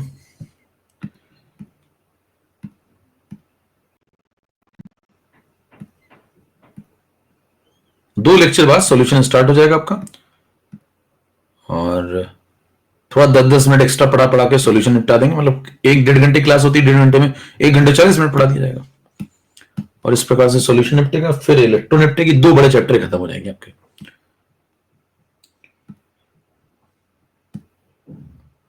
चलो एक सवाल देखो,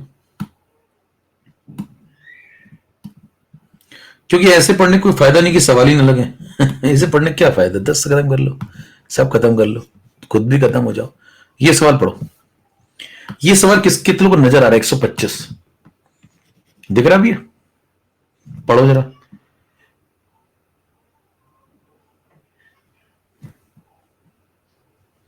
और जूम करें, बाहर आ जाएगा।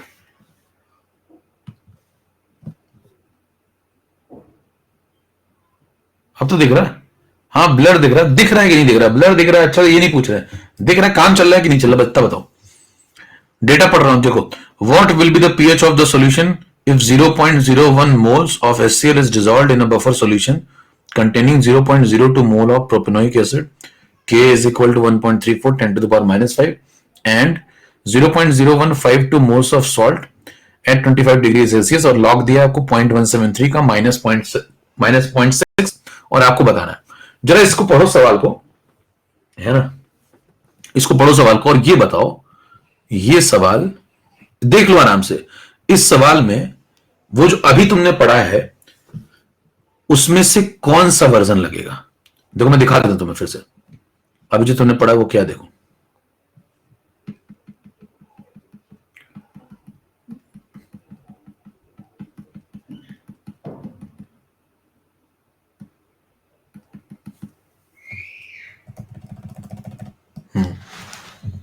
ये पढ़ा है, इसमें पूरे में से बता, देखो एक नंबर नंबरिंग देखो हो गई यहां पे, देखो ये 1 number, 2 number, 3 number, 4 number, 5 number, 5 number मतलब नेग्लेक्ट होगा, 6 नंबर नेग्लेक्ट नहीं होगा, 7 number, 8 number, 9 number, 10 number, 11 number, 12 number या फिर 13 नंबर और 14 नंबर, इसमें से कौन सा लगेगा ये बताना आपको, ठीक है। आप देखें जरा सवाल, और इसमें बताना C1 C2 कौन है। देखो C1 किसका है, एसिड का है ना, और C2 किसका है, सॉल्ट का है, ठीक है। अब जरा बताना, अब आते हैं सवाल पे, चलो देखो अब लौट के आना जरा। मान लीजिए आप पेपर में कुछ नहीं पढ़ के गए, सवाल आ गया, अब जरा बताना मेरे को, अगर सवाल वहां आ गया आप कुछ नहीं पढ़ के गए तो मुद्दा है कि ये सवाल लगेगा कैसे, ये देखो जरा। आप सुनना मेरी बात, सबसे पहले इसको पढ़ो जरा ध्यान से। इसमें देखो एक प्रोपेनोइक एसिड है और एक उसका एक सॉल्ट है, तो जरा बताओ C1 कौन है, C2 कौन है, चलो बताना जरा, C1 कौन है, C2 कौन है।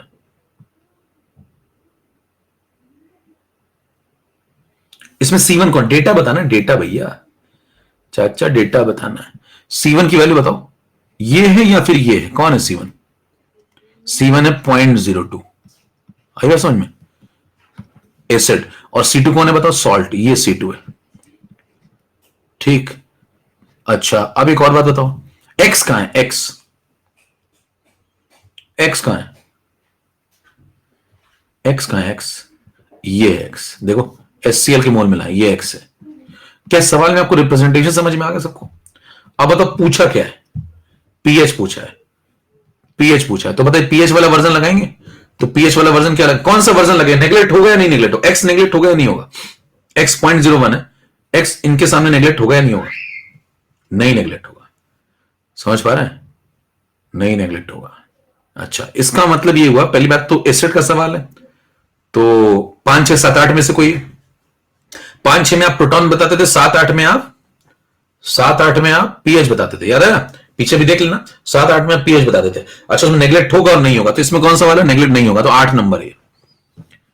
हाँ भाई 8 नंबर का सवाल है, क्या कोडिंग करते जाइए, यही तो खेल है आयनिक में, आयनिक में हर सवाल की एक कोडिंग है, वो कोड अगर आपको समझ में आ गए तो सवाल खटाखट लगते हैं, कोडिंग क्लियर होनी चाहिए। तो बताइए क्या कोडिंग एकदम क्लियर है, क्या लगाएं सीधे बताओ, pH is equal to pKa log of, है ना, आगे क्या लिखेंगे C2 C1, फिर क्या करेंगे बताओ, एसिड मिला है तो पीएच क्या होना चाहिए बताओ, एसिड मिला है मतलब आप कुछ नहीं लेके गए दिमाग में, आप बिल्कुल यहीं लगाओ, एसिड मिला है तो क्या होगा, पीएच घटेगा, एसिडिक कैरेक्टर बढ़ेगा, पीएच घटाओ, यहां माइनस लगा दो, कुछ ज्यादा टाइम नहीं बर्बाद होगा, देखो यहां प्लस लगा दो।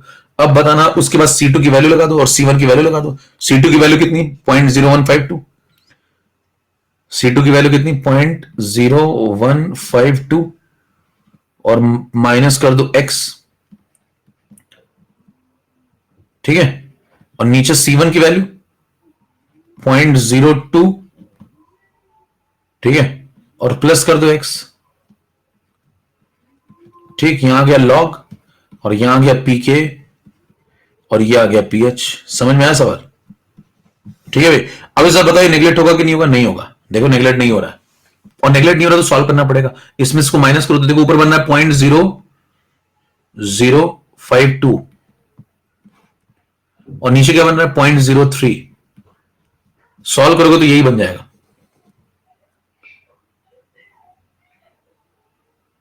समझ में आ रही बात? और उसका लॉग कितना हो जाएगा, -0.76। तो इस पूरे की लॉग की वैल्यू आ गई, ये दी हुई है। और पी के लगा दो यहां पे, सॉल्व कर लेंगे। कितने लोग कर लेंगे गुणा भाग, कितने लोग गुणा भाग आप कर लेंगे? पीके कैसे लगाओगे, 5 - log 1.34। सवाल समझ में आ गया आपको? तो ये सवाल की फीलिंग कितने लोग को आ गई कि 8 नंबर का कोडिंग मामला। एक और आपको दिखा देता हूं जल्दी से।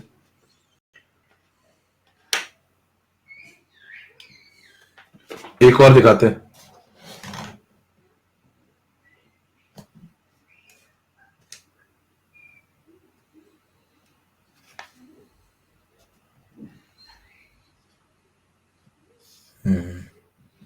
चलो, एक के लिए बेसिक बफर थोड़ा सा पढ़ना पड़ेगा। बेसिक बफर का एक सवाल है, ठीक है, इतना काफी है।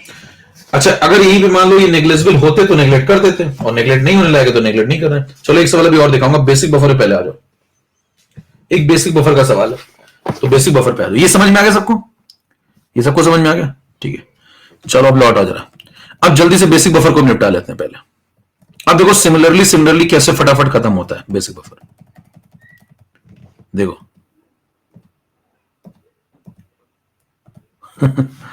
अरे भैया तुम लोग पीछे पड़ गए।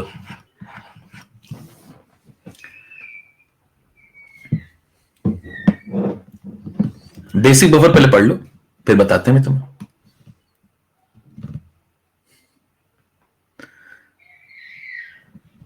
अरे भाई साहब, जीने नहीं दोगे? जीने नहीं दोगे? यहां तार फैले हुए, यहां कहां आएगा वो?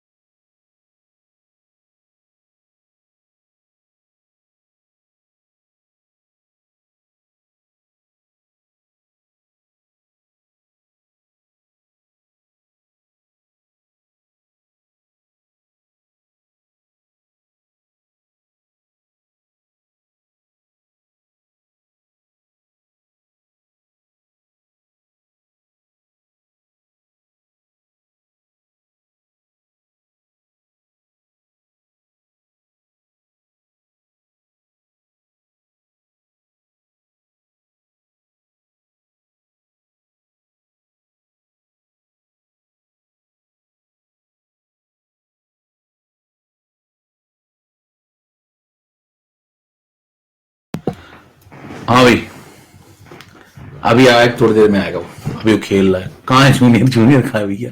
चलो सुनो, अभी बात सुनो पहले। अभी थोड़ी देर में बात करते हैं फिर। देखो जैसा ही ठीक है।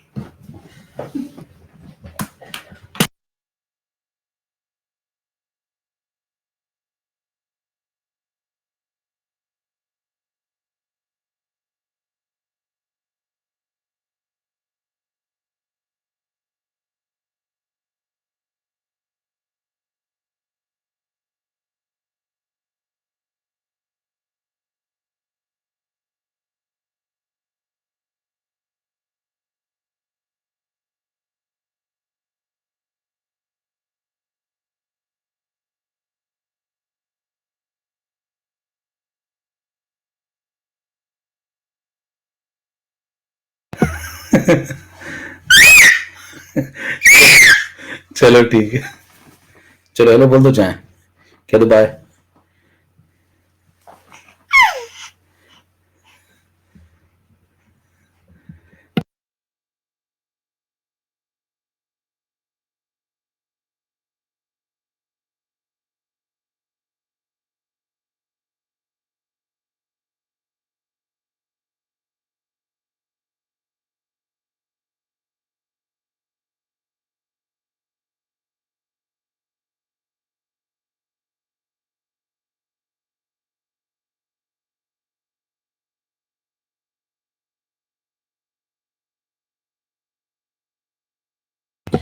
चलिए भी हो गया, आगे बढ़े। मजा आ गया? चलो भाई, अब सुनो मेरी बात ध्यान से।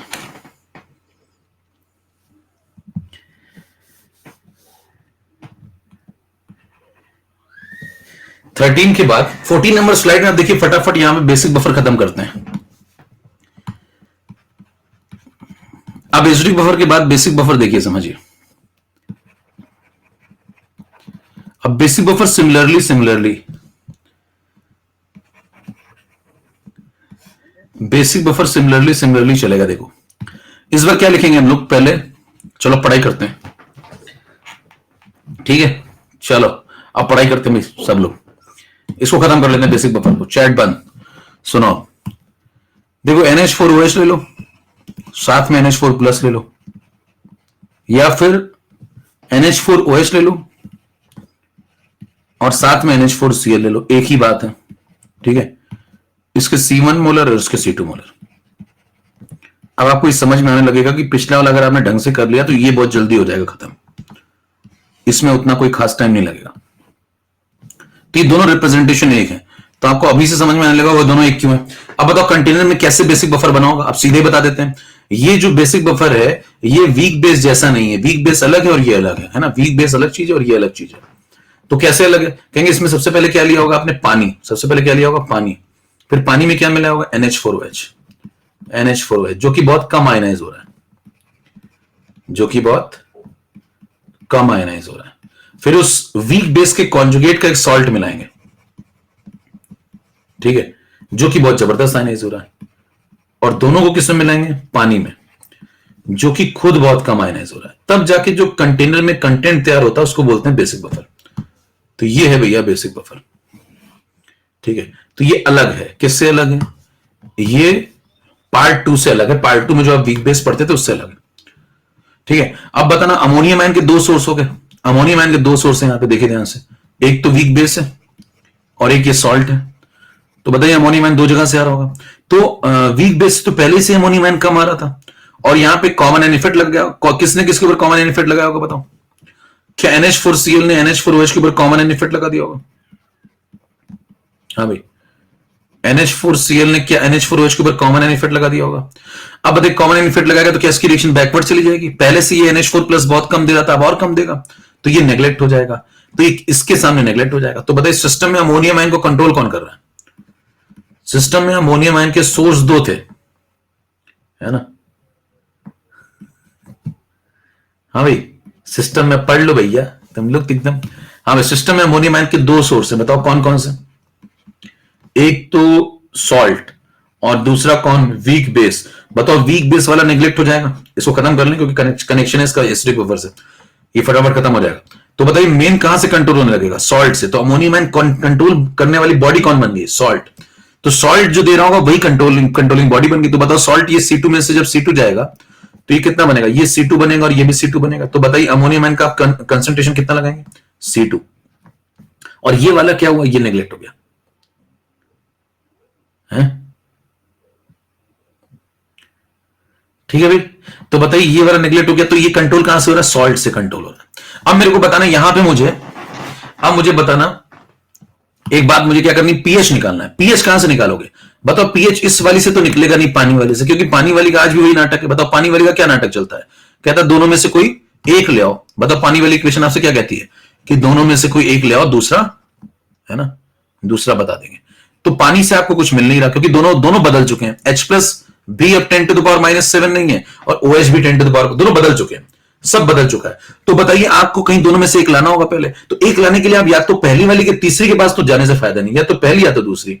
अब बात बताओ किसके पास जाना चाहिए, सेकेंड वाली के पास, क्योंकि पहली वाली में कहीं कुछ दिख ही नहीं रहा। देखो OH नहीं दिख रहा, पहली वाली को देखो OH ही नहीं दिख रहा, तो क्या पहली वाली का कोई यूज ही नहीं है, यूज है। यूज ये कि उसी ने तो अमोनियम का डेटा दिया है, हाँ भाई, पहली वाली से तो अमोनियम कंट्रोल हो रहा है, उसी ने कॉमन एन इफेक्ट लगाया, तो यूज हो गया उसका जो होना था। अब लेकिन दूसरी से आप OH निकालेंगे, इसलिए बताओ मुझे कौन सी इक्वेशन को सेलेक्ट करना चाहिए आगे के कैलकुलेशन के लिए, जल्दी से बताओ कौन सी इक्वेशन को सेलेक्ट करना चाहिए आगे के कैलकुलेशन के लिए। क्या सेकंड को सेलेक्ट करना चाहिए। इसलिए आप जब सस्ती किताब में कभी पढ़ते हैं तो उसमें क्या होता है, ये स्लाइड तो कोई पढ़ाता ही नहीं है, मतलब कोई नहीं पढ़ाता लिटरली। मैं आपको बता दूं, कहीं भी आप पढ़ लीजिए, जेई मेंस, जेई एडवांस, जहां आप घूमना चाहते हैं वहां घूम के देख लीजिए, ये सब तो कंसेप्ट ही नहीं बताए जाते, सीधे आया जाता है 15 पे भाई साहब। और सीधे 15 पे आने के बाद बताएं क्या करा जाता है, कहते हैं ये लिखेंगे, ये दो बातें लिखते हैं, और ये दो बातें लिखने के बाद सीधे यहां से ऐसे आ जाते हैं, और सीधे आने के बाद कहते हैं भाई साहब एक रिएक्शन ले लो, सीधे ये लिख देते हैं, कहते हैं ये लो आगे NH4OH, NH4 positive, OH negative. अब इसीलिए उनका टाइम बच जाता है, ये सब बताएंगे नहीं। अब ये नहीं बताएंगे तो आपका सवाल नहीं लगेगा कभी जिंदगी में ढंग का, है ना। अब जरा बात सुनना, ये सीधे आगे इक्वेशन क्या, कहां से आई इक्वेशन, कुछ नहीं पता, बताइए इक्वेशन क्या यहां से आई है, यस। और यही वाली क्यों आई है, यही वाली क्यों आई है, ये समझ में आया आपको। और ये दिखने में पार्ट 2 जैसी है, लेकिन ये पार्ट 2 नहीं है। देखो दिखने में कैसी है, दिखने में ये बिल्कुल पार्ट 2 जैसी है, लेकिन ये पार्ट 2 नहीं है, क्योंकि पार्ट 2 में जब ये इक्वेशन आती थी तो वहां कंटेनर में अलग खेल चल रहा था और यहां अलग खेल चल रहा है। पार्ट 2 में ये वाली रिएक्शन ही नहीं चलती थी, हाँ भाई पार्ट 2 में ये वाली रिएक्शन ही नहीं चलती थी, सिर्फ ये नीचे वाली दो चलती थी। समझ पा रहे, कहानी पूरी अलग है, समझ पा रहे, कहानी पूरी अलग है। अब जरा बताना, यहां पे ये इक्वेशन उठा ली हम लोगों ने, इस इक्वेशन को कोई पूछे कहां से उठा के लाया, कहेंगे यहां से लाए। देखो यहां से, समझना जरा, ये जो तीर जा रहा है ना इधर, ये वाला तीर यहां से उठा के इस डब्बे में से इसको उठा करके लाए और इधर ला करके यहां से, देखो ये तीर आ रहा था, यहां से मिला दिया ऐसे। अब जरा समझिए इसके बाद क्या लिखा जाएगा, केबी। अब सिमिलर आप खेल सकते हैं फटाफट। केबी आ गया ये, और केबी ये आने के बाद बताओ फिर क्या कर देंगे, ये आ गया, फिर यहां से OH निकाल लेंगे, ठीक है, और फिर खत्म सवाल। अब सिमिलरली आप निपटा सकते हैं पूरा केस, यहां तक समझ गए। अब लॉग अप्लाई कर दो, लॉग अप्लाई करोगे तो क्या हो जाएगा, ये बन जाएगा POH, है ना, यहां से बन जाएगा PKB सिमिलरली पिछली बार की तरह लॉग, और ऊपर हमेशा आयनाइज पार्ट आएगा, चेक करेंगे तो ये पलट के ऊपर आ जाएगा। पिछली बार भी हुआ था ऐसा, ऊपर स्टेट आ गया था, इस बार भी वही आएगा। लॉग ले लो, लॉग ले लो, टाइम बर्बाद करने की जरूरत नहीं है, फटाफट आगे बढ़े, है ना। तो ये आगे मामला, देखिए सिमिलरली सब कुछ चलता जा रहा है, ठीक है। तो ये बात यहां तक पहुंच गई। अब यहां तक पहुंचने के बाद मैं एक स्लाइड सीधे वो वाली ले आता हूं, कौन सी वाली, जैसे आपने एसिडिक बफर को एक पेज में निपटा लिया था ये, अब आप बेसिक बफर को क्या ऐसे एक पेज में बड़े आराम से निपटा सकते हैं, क्योंकि सिमिलरली आप लिख सकते हैं। बताओ क्या चेंजेस आएंगे, यहां के की जगह कौन आ जाएगा, के भी आ जाएगा, तो वो चेंजेस जो होते जाएंगे वो हम लिखते जाते हैं। देखो जरा ध्यान से, अब टाइम बिल्कुल बर्बाद नहीं, 16 नंबर में फटाफट एकदम जितना टाइम हमने पिछले कंसेप्ट में लगाया सब यहां पे यूज करेंगे, ठीक है। अब मेरी बात अगले 5 मिनट के लिए ध्यान सुनिएगा, पूरा बेसिक बफर है ना एक ही पेज पे खत्म, रेडी सब लोग, पूरा बेसिक बफर एक पेज पे खत्म। जैसे ये एसडी खत्म हुआ था विद लॉजिक, वैसे ही बेसिक खत्म होगा विद लॉजिक। चलो स्टार्ट। अब सुनना मेरी बात ध्यान से, सबसे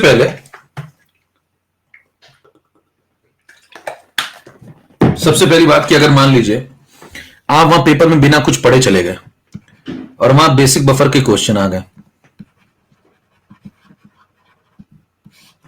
पहला पॉइंट,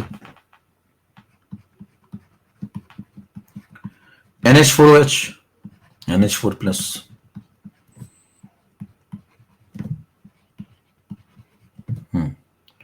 सबसे पहले जी आपको देखते समझ में आ जाएगा कि भाई साहब इनके बीच में एक इक्विलिब्रियम रहेगा,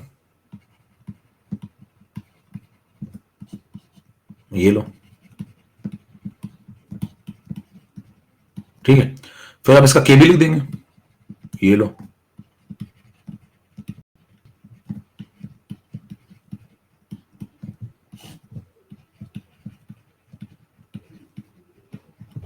ठीक है। और ये लिखने के बाद फिर आप शुरू हो जाओ।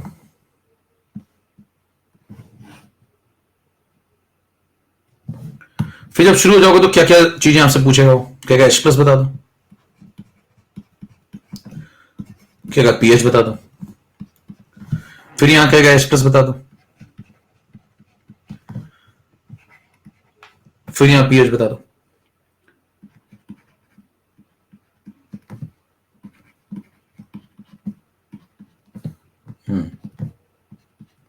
अब सुनो,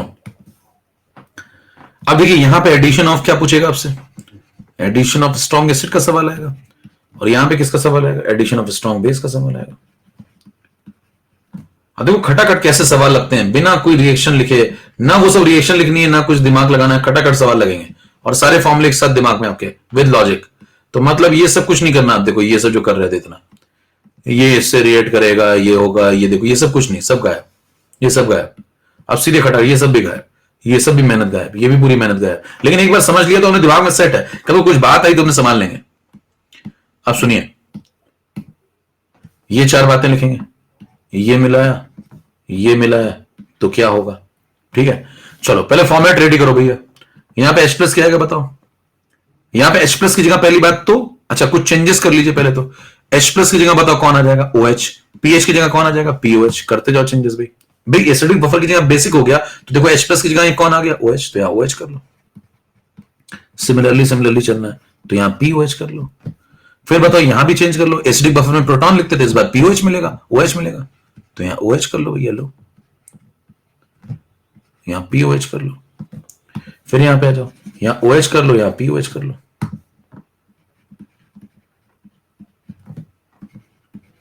ठीक, अब सुनिए बात, अगर आपको ये OH निकालना है तो OH तो सीधे ही आ गया, देखो KB, और इसकी वैल्यू कितनी है, देखो इसकी वैल्यू कितनी है C2, और इसकी वैल्यू कितनी है C1, तो KB into C1 by C2, देखो OH आ रहा है यहां से, KB into C1 bye C2, पहला काम खत्म।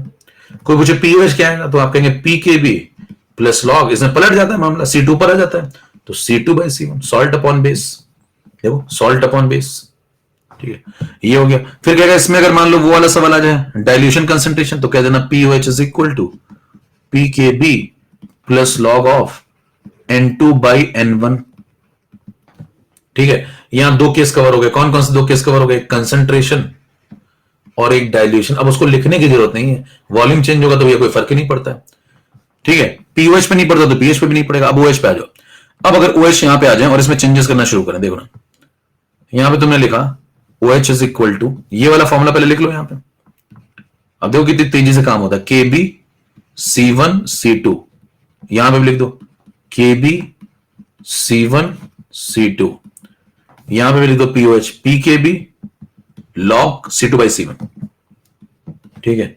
यहां पे भी लिख दो PKB plus log C2 by C1, ठीक है। अब क्या करें, अब दिमाग लगाओ थोड़ा, अब दिमाग जब लगाओगे तो बताओ इस बार HCl मिलाया तुमने, है ना, इस बार तुमने HCl मिलाया, अब जरा बताते जाना भैया, जरा HCl मिलाया तो क्या होगा, बोलो HCl मिलाया तो क्या होगा। सबसे पहली चीज जब आप HCl मिलाएंगे तो प्रोटॉन बढ़ेगा, बोलो भी प्रोटॉन बढ़ेगा, प्रोटॉन बढ़ेगा तो OH घटेगा, प्रोटॉन बढ़ेगा तो OH घटेगा, OH घटेगा तो ऊपर घटा दो और नीचे बढ़ा दो, बोलो भाई खत्म फॉर्मूला, कोई रिएक्शन नहीं, सीधे आंसर। बताओ H प्लस बढ़ा, OH घटा, OH घटा तो POH बढ़ा, भाई OH घटेगा तो POH बढ़ेगा, उल्टा होता है ना दोनों में, और POH बढ़ेगा तो यहां क्या कर दो, ऊपर बढ़ा दो नीचे घटा दो, चेक कर लो ये दोनों एक ही तो हैं, देखो C2 प्लस एक्स और C1 माइनस एक्स, यहां भी आ रहा है देखो C2 प्लस एक्स C1, बस पलट जाता है, ठीक है। यहां पे लो, बताओ इस बार क्या किया, OH मिलाया, OH मिलाया, खुद सोचो आप, OH मिलाया तो बेसिक कैरेक्टर बढ़ाया, OH बढ़ना चाहिए, OH बढ़ना चाहिए तो इसको बढ़ा दो, इसको बढ़ा दो तो ऊपर प्लस कर दो नीचे माइनस कर दो, लो एक्स और एक्स खत्म। यहां तक OH बढ़ा, OH बढ़ा तो POH घटा, POH घटा तो इसको घटा दो, नीचे वाले को बढ़ा दो, घटाना है तो ऊपर वाले को घटाओ नीचे वाले को बढ़ाओ, तो ऊपर माइनस एक्स नीचे प्लस एक्स, खत्म हो गया। चेक कर लीजिए क्या आपके फॉर्मूले लिखने में आपको फटाफट मामला हो रहा है या नहीं हो रहा,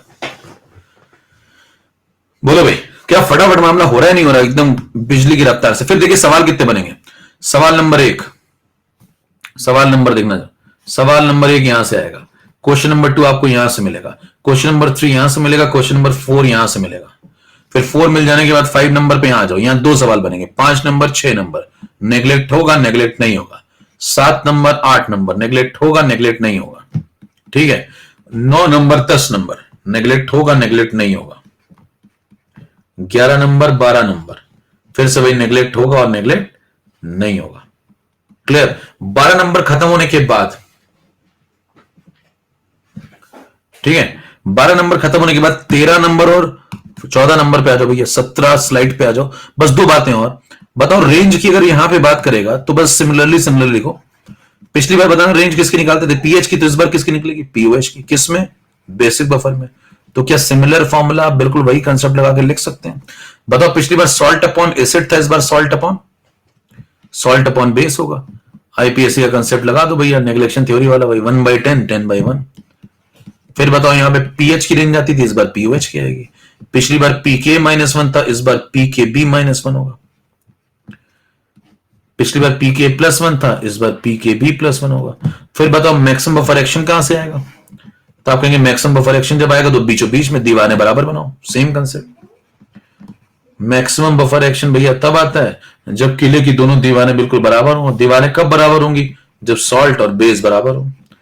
सॉल्ट और बेस कब बराबर होंगे, जब सॉल्ट और बेस का रेशियो 1:1 हो। रेशियो 1:1 हो गया तो मतलब बीचों बीच में आ जाओ, तो पी ओ एच किसके बराबर हो जाएगा? पी के बी के। खत्म हो गया। यहां से आपको सवाल नंबर मिलेगा 13 और यहां से सवाल नंबर मिलेगा 14 और कहानी खत्म हो गई भैया। कितनों को बात समझ में आ गई? इसके अलावा कोई सवाल नहीं बन सकता। देख लीजिए इस पेज पे बेसिक बफर, ये है शॉर्ट नोट्स, देखिए ये बनाए जाते हैं। बेसिक बफर एक पेज पे खत्म, आपका तो एक पेज पे हो सकता है ना इतना मामला, और एसिडिक बफर एक पेज पे खत्म। ये देखिए कंसेप्चुअल तरीके से मतलब, और सारे सवाल कवर है इसमें। और आप अगर ध्यान से देखें तो 28 सवाल लग चुके हैं। लगाए मैंने एक भी सवाल अभी यहां नहीं, लेकिन 28 सवाल लग चुके हैं। 14 सवाल इधर खत्म है, 14 सवाल उधर खत्म है, 28 सवाल लग चुके हैं। अब एक सवाल आपको दिखाता हूं मैं, जल्दी से जरा देखना, एक सवाल देखना भाई। ये बात समझ में आ गई ना? तो एक सवाल देखो इसी बात पे।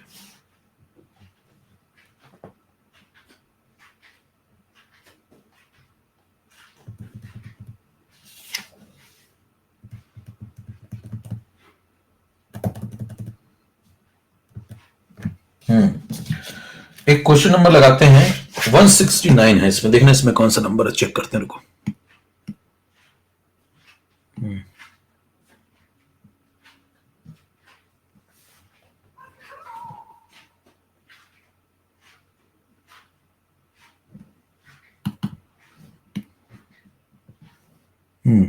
ये लगाओ, देखो अभी कंसेप्ट क्लियर हो जाएंगे। 149 लगाओ, एकदम कंसेप्ट क्लियर हो जाएंगे। देखो इसको देख लीजिए आप, मतलब एकदम कंसेप्ट आपको दिख जाएगा क्या चल रहा है। जरा बताना, 0.2 मोलर ये दिया, 0.2 मोलर ये दिया, बेसिक बफर का सवाल है। इतने मोलर एचसीएल यूज किया है, 1 ml का सोल्यूशन आपने बना रखा है, ठीक है। बताओ इस बार एसिड मिलाया है, बेसिक बफर का सवाल है, ओएच पूछा है, ओएच पूछा है और के भी दिया हुआ है। सवाल पढ़ लो भैया, कौन सा वर्जन चल रहा है, जरा बताओ कौन सा वर्जन चल रहा है। उसमें से 7, 8, 9, 10 जो आपने बताया, बफर बेसिक बफर का सवाल है पहली बात। और बताओ बेसिक बफर में कौन सा वाला वर्जन चल रहा है। ओएच पूछ रहा है, पहली बात तो एचसीएल मिला रहा है। एचसीएल मिला रहा है तो मतलब 1, 2, 3, 4 तो इधर हो गए थे, 5, 6, 7, 8 थे एचसीएल में, 5, 6, 7, 8 उसमें से ओएच पूछा है। ओएच पूछा है तो 5 और 6 में से ओएच पूछा भी है ना। 5 और 6 में नेग्लेक्ट होगा कि नेग्लेक्ट नहीं होगा, बताओ। ये 0.001 का मतलब ये एक्स है, देखो ये एक्स है, देखा। ये कौन है, ये C1 है। ये कौन है, C1 है। ये कौन है, ये C2 है, देखा। अब बताओ अगर आपको ये C1 C2 दिए 0.2 तो ये x 10 to the power -3 है। देखो x कितना हो गया, 10 to the power -3। नेग्लेक्ट होगा कि नहीं होगा? होगा। अरे भैया 0.2 के सामने 10 to the power -3 बड़े मजे से नेग्लेक्ट होगा।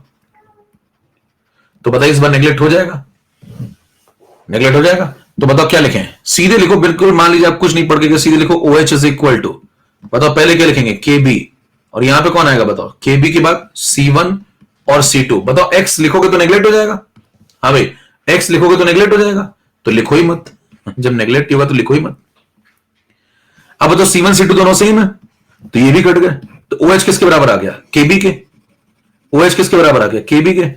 और KB कहां दिया हुआ है, ये आंसर है, खत्म हो गया। कितनी बात समझ में आ गई?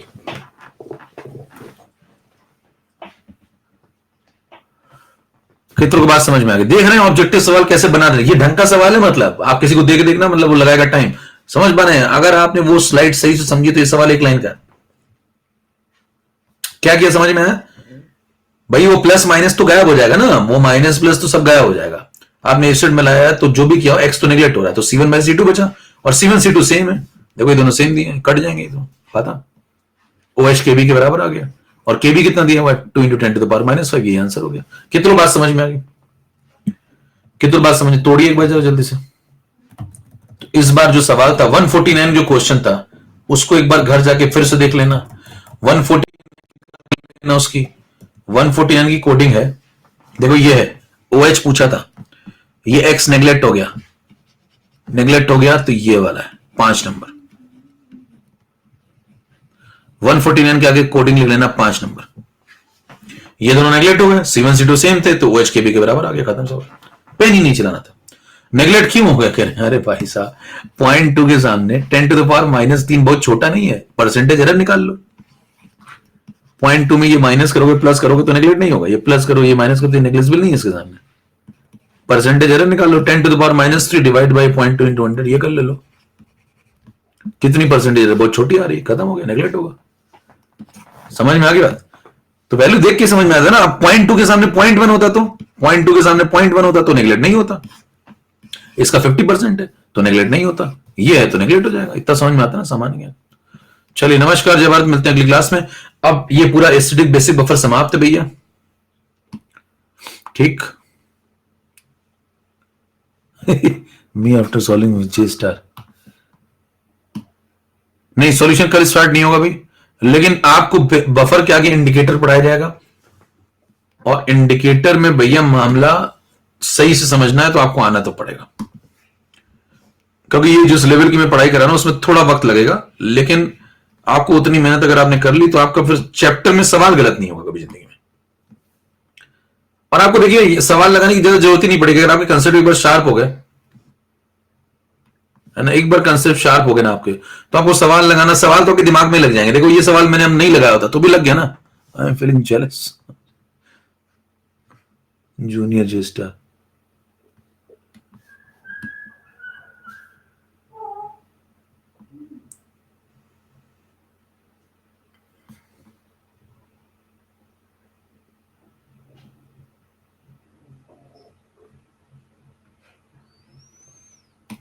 आगे पढ़ के पीछे का भूल रहे हो, तो मैंने बताया ना शॉर्ट नोट्स बनाओ। आपको समझ में आ गया शॉर्ट नोट्स कैसे बनाने हैं।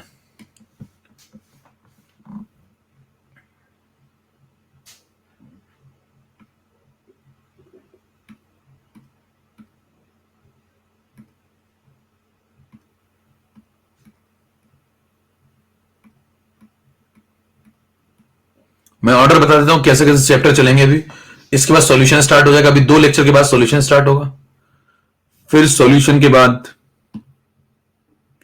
इलेक्ट्रो होगा, इलेक्ट्रो के बाद सॉलिड होगा, सॉलिड के बाद थर्मो होगा, ठीक है। इंपॉर्टेंट चैप्टर पहले होंगे, क्योंकि जो आसान चैप्टर है वो पैरेलल में भी कराए जा सकते हैं। स्क्रीनशॉट लेते हो, हर जगह तुम लोग टेक्निकल काम करते हो।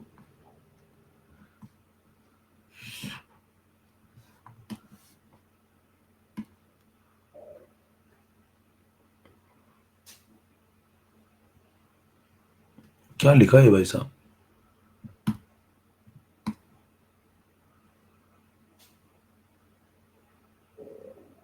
खतरनाक, पेज भर दिया।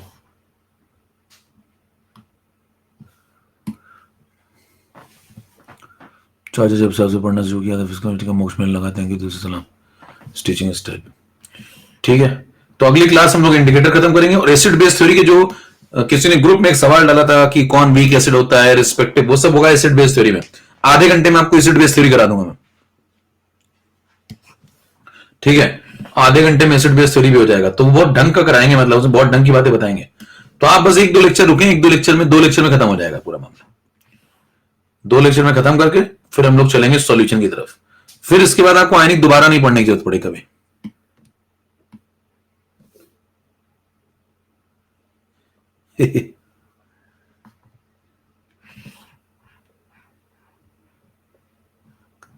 स्क्रीनशॉट ले, स्क्रीनशॉट। चलो भाई,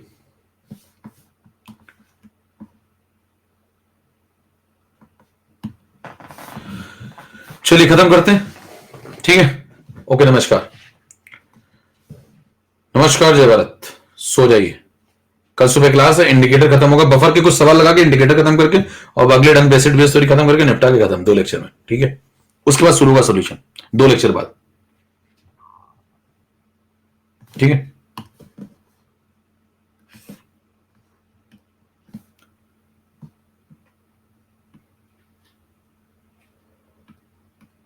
क्लास नोट्स को डाउनलोड कर लीजिए, हाँ यही सही तरीका। क्लास नोट्स को डाउनलोड कर लें और वहीं से लगाएं, वहीं से सब कुछ पढ़ें,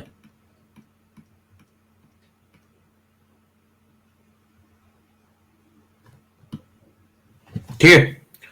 ओके, ऐसे बनाओ।